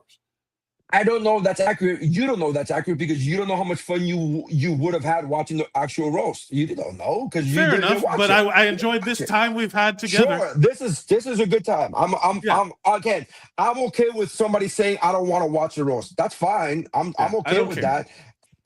That's fine. I just it's the same thing when somebody goes comedy is one of the things that you can't force people to do. You should, let me rephrase that. You should not force people to watch. Yeah. You should not force people to do comedy or watch comedy. It's like, no, it doesn't work. It doesn't work if you don't want to be here. whether you're performing or watching, if you actually don't want, if I have to convince you to be here, it's not gonna work. It's not a thing. It's so I'm fully aware of people who are like, hey, you're not funny. Like, dude, you could walk out. You can leave. This is not for you, bro. Like, I am not here to be fucking like, I will prove you wrong. Like, I'm not that. That's why, out, please. That's how, please, bro, I'm telling you, that's how I am with the internet now, with social media. Whenever I go, like, I've not gone into a helpful comment section in 4 years. I've never gone into, you do this all the time where I'll send you a link, I'll send you a video, and your immediate reply is about the comments. And I'm like, I never even looked at the comments. I literally just looked at the video. You and my wife do the same thing. You and my wife are like, oh my God, did you see the comments? And I'm like, I know. I just sent you the video about people's commentary. I did watch the video. I will say this. You sent me some of the phoniest baloney shit that I'm like, Nery, are you kidding me, dude? Just funny. Because it's just fun. It's just fun. It's meant to be fun. It's not meant to be like, oh my God, I believe this. This is a documentary. It's just fucking fun. Like, I don't understand. It's such a weird thing when I hear, it's like when you hear kids talk about that. It's like when you ever hear kids talk about certain shit, or they talk about a movie and they'll be like, oh, that was fucking bullshit. Or that was fake. And you go, it's a movie. It's all bullshit. Yeah. It's all bullshit. No. It's all fake. It's different if you go in knowing it's fake. Like, if look at the I think the internet is fake. I treat the internet as entertainment. Everything, the internet is entertainment. Sure. Okay, it's all entertainment. I will say I do have like an aversion to AI. Like, anytime I see something that's AI, I'm like, ugh. There's something about it. You and my wife come back to me like, oh my God, that's so fake. I know that the bear wasn't really fucking shooting people with a gun, but it's funny. Just watch the fucking video. Like, why is this a thing? I don't understand. I've stopped sending you AI, clearly AI shit, because in my mind, because I'm like, man, he just has an aversion to having fun. Like, he just can't be entertained. No. I would rather watch. No. I would rather watch somebody's homemade bullshit than something that somebody thinks because they typed into a thing and it's clever. Because again, every click on that video is money. Like, it's not about making a funny thing. It's about it's entertaining. If you get paid for the entertaining thing the entertaining bullshit that you made, if you get paid for that, that's fine with me. It's entertaining. It entertained me for 30 seconds. I'm okay with it. Fair enough, but that 30 seconds ate up like an entire city's water supply. You know, like for hopefully it's Flint's. I don't care. I don't like, none of that bothers me. This is the equivalent. This is a conversation. You and I have had this conversation before. It's the equivalent of people being like, oh my God, Amazon is an evil corporation. Yeah, bro, it absolutely is. I agree. I think it is an evil corporation. Also, can you hurry up with my I ordered that an hour ago. It's still not here. Can I get my shit? Like, I don't know what to tell you. Apple is an evil corporation. I know. I'm talking to you right now from my fucking iPhone, and I'm gonna get the new one that comes after the folds. Like, I just, all of these things are true. I'm not defending the evil corporations, but I'm also not gonna stop using the evil corporations. I'm with you, and to a certain point, I will try my best to not enable that sort of thing. I didn't. I stopped. I'm doing my wife and I don't shop at Target anymore because they canceled DEI, and we think that's bullshit. That's something that's completely within your power. Everybody does. We have a standard. We have a standard, right? But as far as it's same thing with AI, I'm like, I don't give a shit. It's AI. Yeah, it's the thing. I'm not John Henry. I'm not standing in front of the fucking train being like, thou shalt not pass. It's technology. It moves on. It's gonna move on without me. It's fine. I will say, I would not treat the people of Flint, Michigan as expendable. But speaking of expendables, what a segue machine! In your segue, you made it seem like if I wanted them to be expendable, I did. Speaking of expendables, Nery, who wants to see all of Flint, Michigan, died by poisoned water. By the way, they have clean water poison now, the water, like FYI. some sort of old school Superman villain wants to poison the well in an all-new, all-female Expendables movie is in the works. This is an entertainment podcast, by the way. You sent this to me. The project is tentatively titled. That disclaimer is so good. By the way, before we get aggregated, this was for entertainment. The project is tentatively titled The Expendables, and is being described as a female-driven expansion of the franchise. First of all, how do we feel about that name? And well, let's go back. Let's go all, back to the other. Let's go back to the other view, so I could when I edit this hold clip. on a second. Yeah. What the Expendables, like the Beauty and the Beast bell. Right, the bells of the ball type of deal. Bells of the, yes. Right. That's the way I read that. I don't know about the name. I think I guess I'm glad that it's tentatively. It says tentatively titled. It could be titled something else.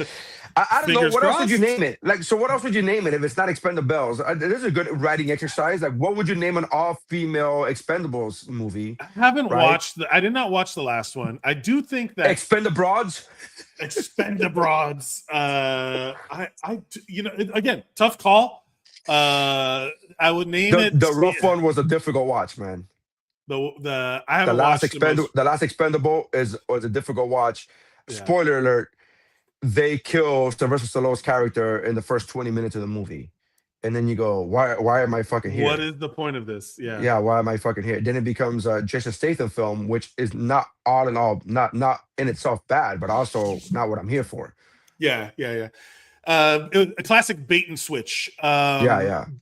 But I do want to say that so it says a long discussed all-female Expendables movie is officially firing up again, according to the Hollywood Reporter. The project is tentatively titled The Expendables and is described as an all-female expansion of the franchise. This new version will reportedly be an origin story set in the late 1990s during the height of Y2K era tension and global uncertainty. The film is expected to introduce a new generation of elite female operatives while expanding the Expendables mythology while standing on its own. Basically, they're saying, hey, it's new, it's old, it's everything you want it to be. Come out and watch it because we don't know what it is. No, what they're saying is that it's gonna take place in the 90s, and it has to be new because there have been 3 women in the fucking cast before, so like it's gonna be new. That's why they're not saying that the actresses are gonna be brand new actresses. They're saying that they're gonna be new to the franchise. Is what I read. What I took from what you read. So that's what I took from that. I'm okay with it. Like the fact that it's all female or all male doesn't move the needle for me. No. I'm more of a who's involved type of deal. Like if you tell me who's involved. Cynthia Rothrock isn't in this movie, I refuse to go see it. This Expendables. I don't know who that is. You don't know who Cynthia Rothrock is from that, bro. We haven't done a Kick Flicks in a minute, and Kick Flicks deserves some Cynthia Rothrock movies. Yes, Cynthia. Yes. Okay, now I know exactly what you're talking about. The blonde lady with yes, she's fantastic. Bro. She's fantastic. You're right. So if she's not in it. And Michelle Yeoh has to be in it. Yeah. What's the point of why call it Expendables? Right. Why call it, if it's just gonna be young Stallone and young Mickey Rourke before he cut his face up and young Terry Crews, like if it's just gonna be an expansion of the story, what's the point of calling it Expendables, and why not just release it as its own standalone action thing that is it? You know what I mean? Like also Y2K era tension did not exist. As somebody who lived through it, we were all fine. Nobody gave a shit. It was there was tension. There was a lot of like, what's gonna happen? The world's gonna be over. There was a lot of fear around the Y2K thing. Y2J, Chris Jericho. Right. I was afraid of Chris Jericho for a while. I will say this though: who from the 80s would you cast if you were casting? Let's do some fantasy casting. Would you cast for this movie? So can I give you one? Can I give you one? It's not even necessarily action movie, but she was in a lot of 80s shit. Elizabeth Shue. Ooh, Elizabeth Shue. So it's saying 1999, right? So like Y2K era, late 90s. Yeah, but I'm saying Expendables is basically all the 80s action movie people in the movie. That's what the Expendables is. Right. So if we're gonna do that with women, like what women from the 80s? What 90s action, 80s, 90s? Interesting. And I'm thinking of action movies of the era, and not a lot of them featured like Bridget Fonda. Okay. You know, Bridget Fonda. Yeah. No Way Out. No Way Out. Yeah. No, Point of No Return. That was her thing, right? Point of No Return. Point of No Return. Yeah. Gina Davis. Long Kiss Goodnight. Yes, Gina Davis. Gina Davis. Oh, hell yeah.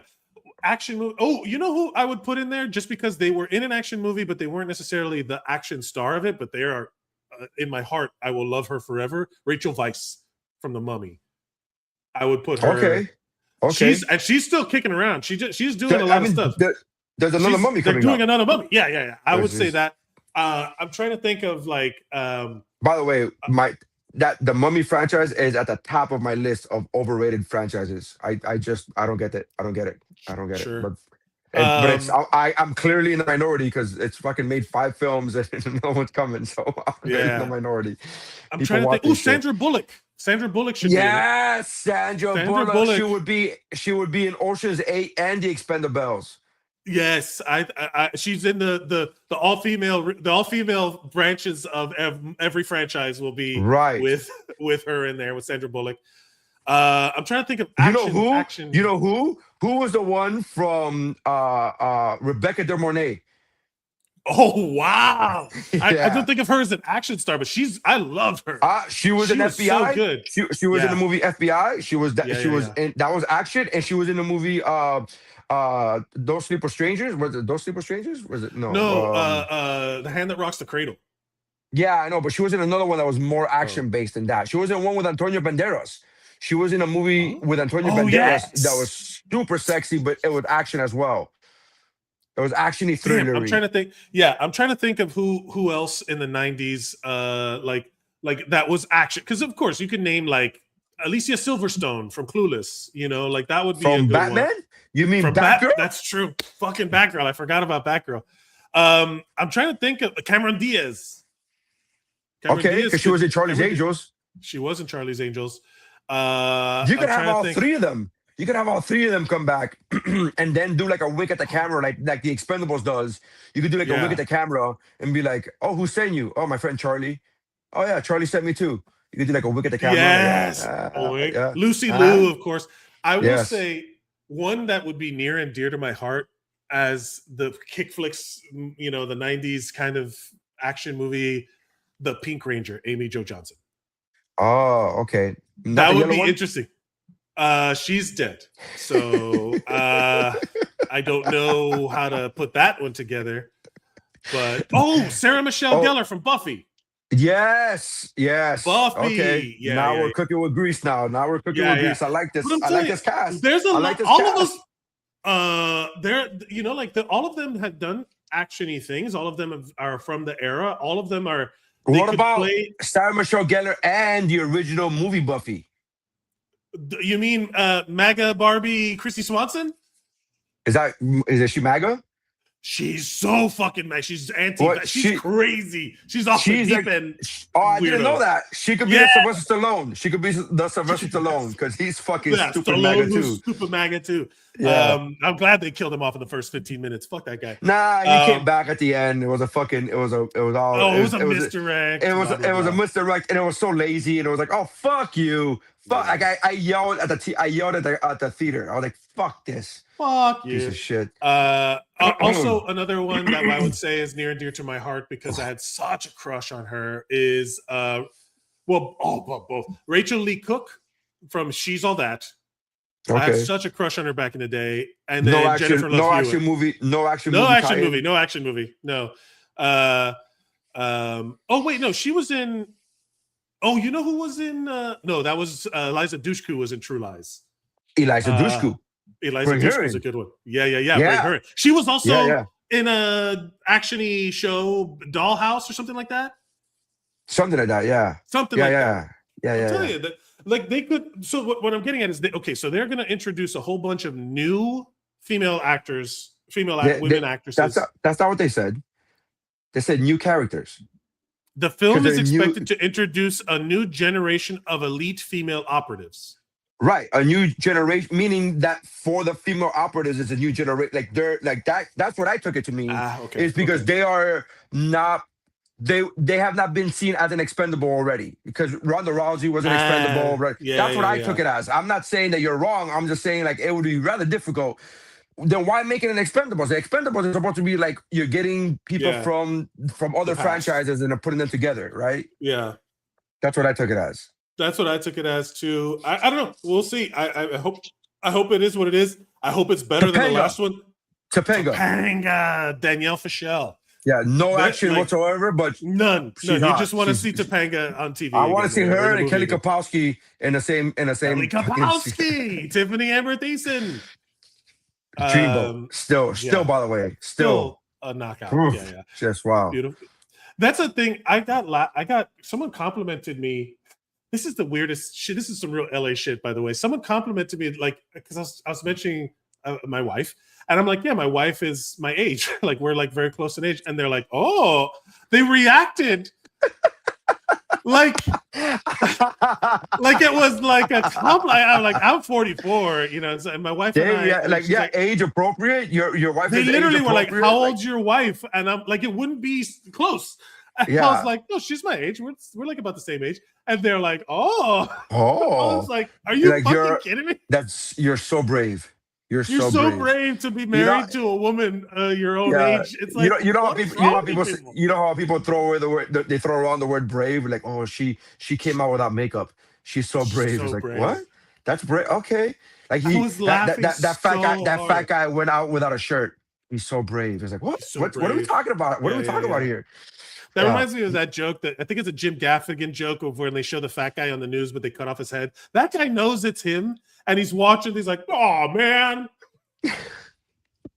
Like they when they talk about like obesity, whatever. It's I brutalized the joke, but yeah, somebody was like, "Oh," like they were excited that I was married to someone my own age. Like I earned a prize of like, "Oh, this tells me about you," and I was like, "I guess it does." When I went to LA once, I was staying with Michael Yo, and Michael lived in the Hollywood Hills at that moment, and I was staying with him for a week.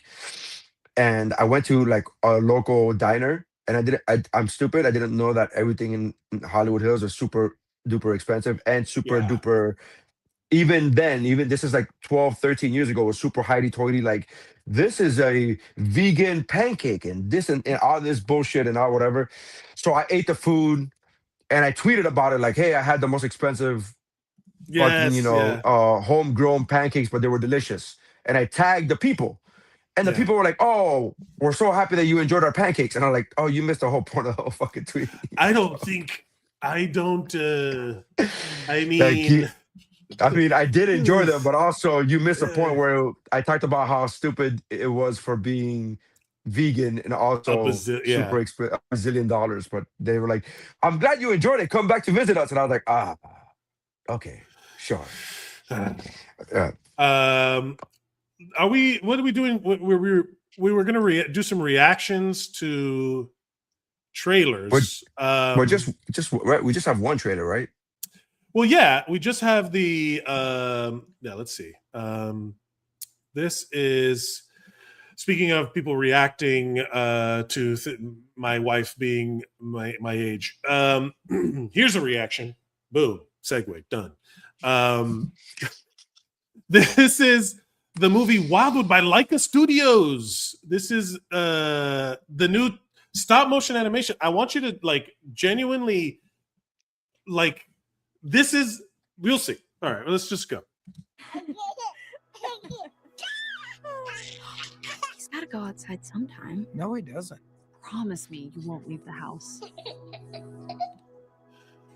I promise we won't leave the house. This is all stop motion animation. Like, it's so crazy to me.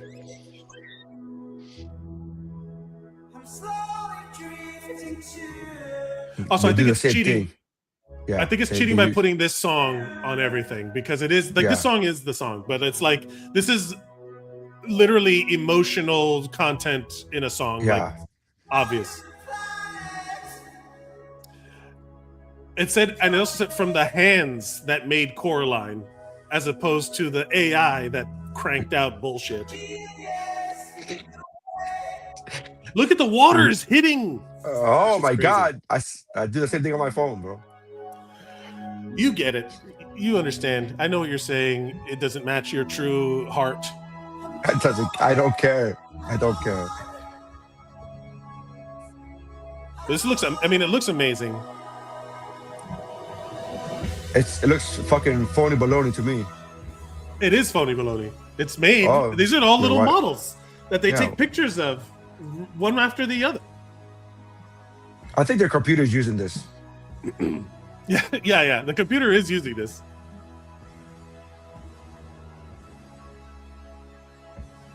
It's a dog that is like a person. The dog thinks it's people.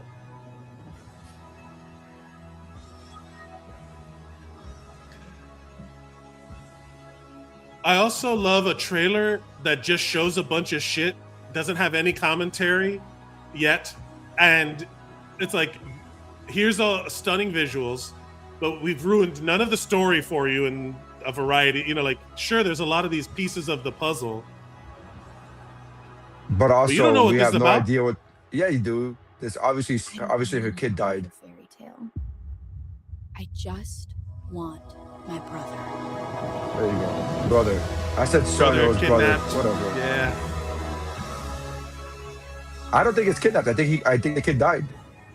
Oh, you think it's a metaphor? Yeah. I for think the kid died. I think.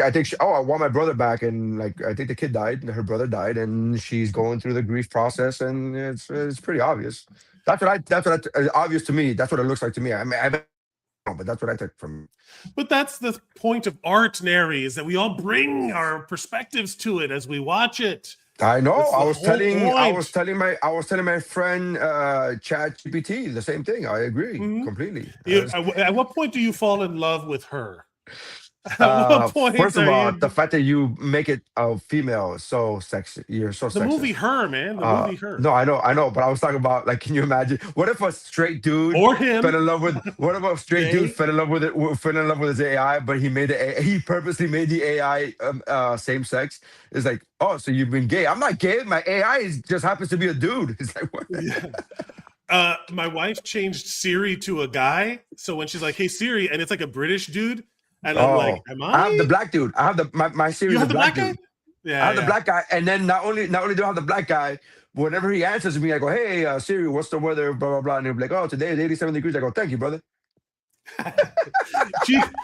I did an Australian one, and I'm like, no, I just need as neutral a robot as I can't think of this. I need a neutral robot voice. Yeah.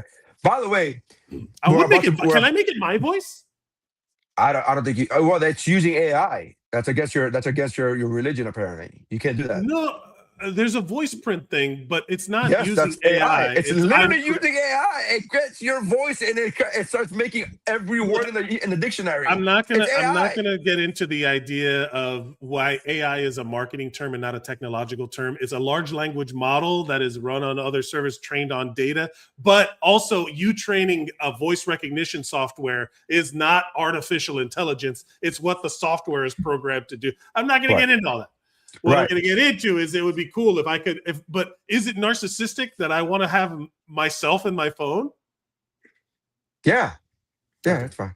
But it's not narcissistic in a bad way. It's like, I mean, I don't know what to tell you. Like, I mean, I'm literally Googling how to create a charm for my chain, a jewelry charm with my comedy logo. I mean, who the fuck, who's going to, like, what? Excuse me, what are you doing? I'm sorry. Is it better if I have the death of a fucking god on my chain? Is that better for you? Like, how is that any better? Like, how is that any fucking weird? I don't judge if you want to put a flying spaghetti monster on your chain. Go ahead. Right. Spaghetti monster or the Nery Saenz comedy logo. Why? I mean, who gives a shit? Like, it's a fucking chain. Hey man, it's literally jewelry made for looks. Like, it's just for looks. It doesn't make. I would literally judge you more if it was the Empire logo instead of the the Rebels. I would literally judge you more because at this point, why would the Empire logo? Why would I have an elephant on my? Why would I create that? Why would you create the evil? You might as well have a swastika because that's what's happening. Yeah. By the way, you know, that speaking of Gaffigan, remember that Gaffigan bit where he was like, you ever tell people you just saw a movie and they're like, what? You just saw it, like, yeah, but I want to talk about it. Like, the movie came out 5 years ago. Like, I want to talk about it now. I want to talk about it now. Yeah. So I have seen this movie in bits and pieces, and there's two of them, but I've seen one of them. One I never seen anything except for like the main thing that everybody knows it for. But I've seen this movie in bits and pieces my entire life, but I never sat down and watched the entire thing until earlier this week, and it's Full Metal Jacket.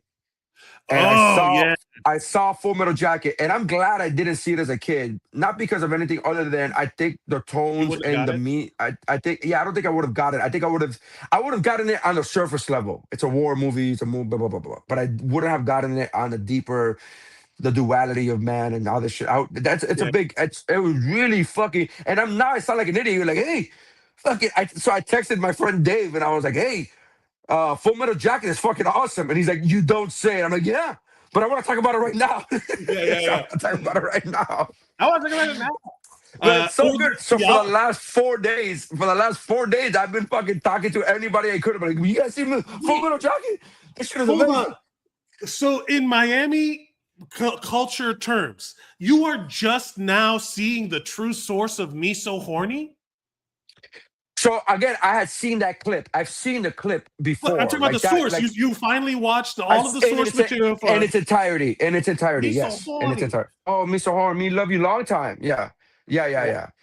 That's Miami culture. Two Live Crew.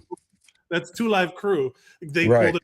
I don't know why that hit me. Where it's like, wait, you're just learning about. I'm thinking about all the different. But I had seen that scene specifically before. I had seen a lot of the scenes where D'Onofrio in it. I had seen, but again, in bits and pieces. I never sat down and watched the whole thing. And it is such a great movie. Holy shit. And then the other movie that I saw for the first time is because my daughter came in and told me that she was watching this movie and it was really good. It's an old movie and she was watching it. It was really good. And the movie that she was watching was a 2011 remake of the movie.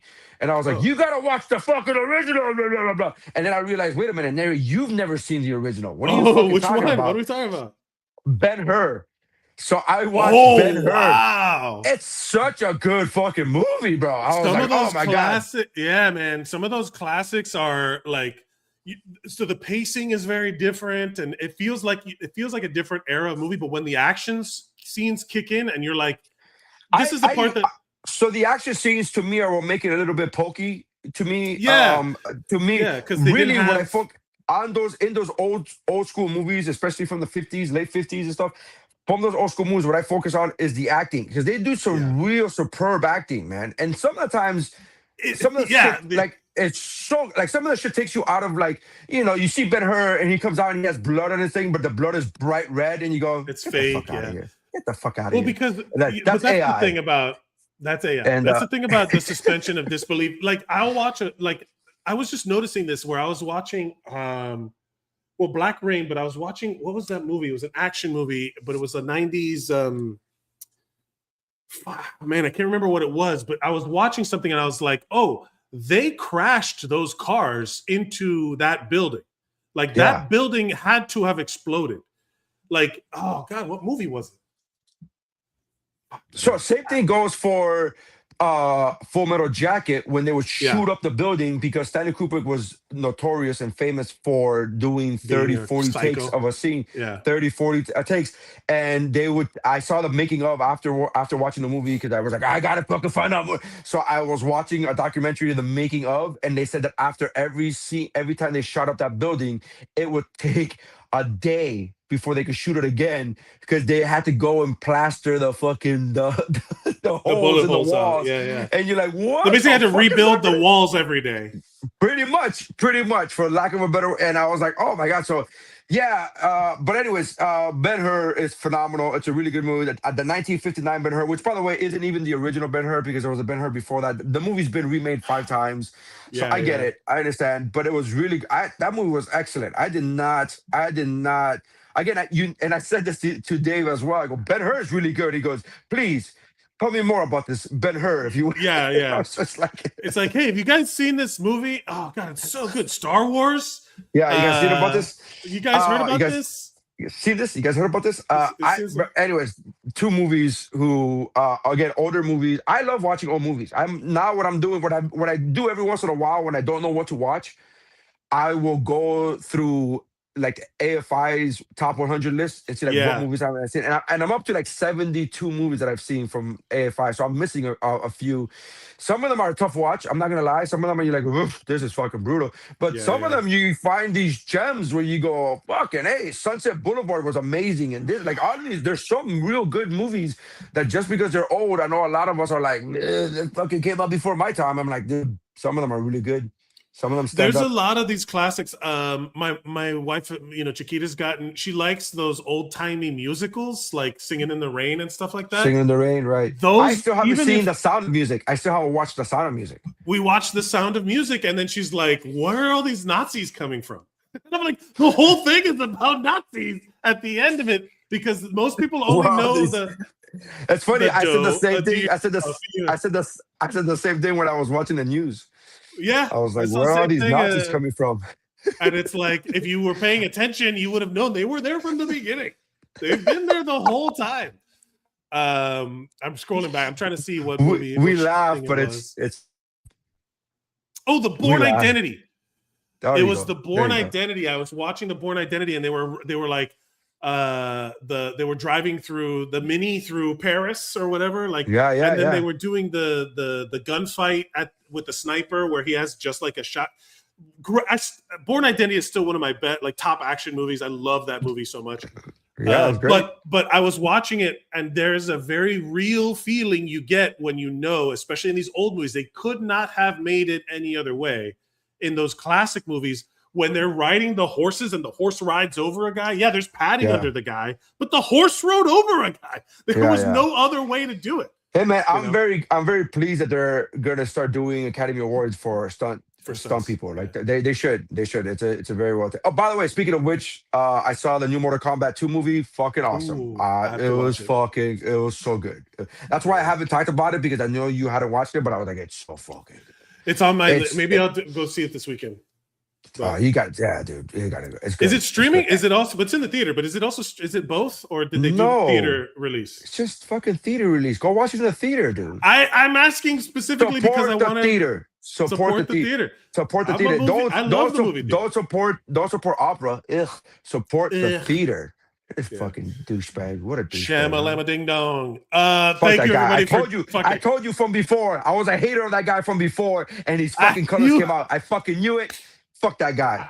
Fuck him and his. You're a hater, and there's a reason. Correct. Thank you, everybody, for joining us for today's episode of WUBro Pod, the What's Up Bro podcast. You can follow us at WUBro Pod on all social media platforms, using the platforms of our enemies to smite them, or just talk about random shit. By the way, my wife used the phrase WUBro the other day in conversations to her friends. And her friend was like, "What's that?" She goes, "Oh, that's my husband's podcast." She goes, "Oh, really? I just thought you were saying," because my wife says bro a lot. She goes, "I thought you were saying bro, but like Ric Flair, like woo, bro." And I was like, "That's it. That's the new one. That's woo, bro." Or I was thinking maybe she thought it was like that's like the female bro, like instead of men and women, it's bro and WUBro. Well, bro, yeah. All right. Anyways, thank you for checking us out. At all the social media, at Nery Saenz, at Mike Mercadal. Like, share, and subscribe. Tell us what action. Tell us your get in the chat on the Fantasy casting. And Fantasy Cast, the Expendables. Oof, what a rough name. The 90s, if they were to do an Expendables version with 90s action, Expendables. Just Fantasy Cast Expendables. Check us out. Thank you for checking us out. All right. And that's how winning is done. Peace.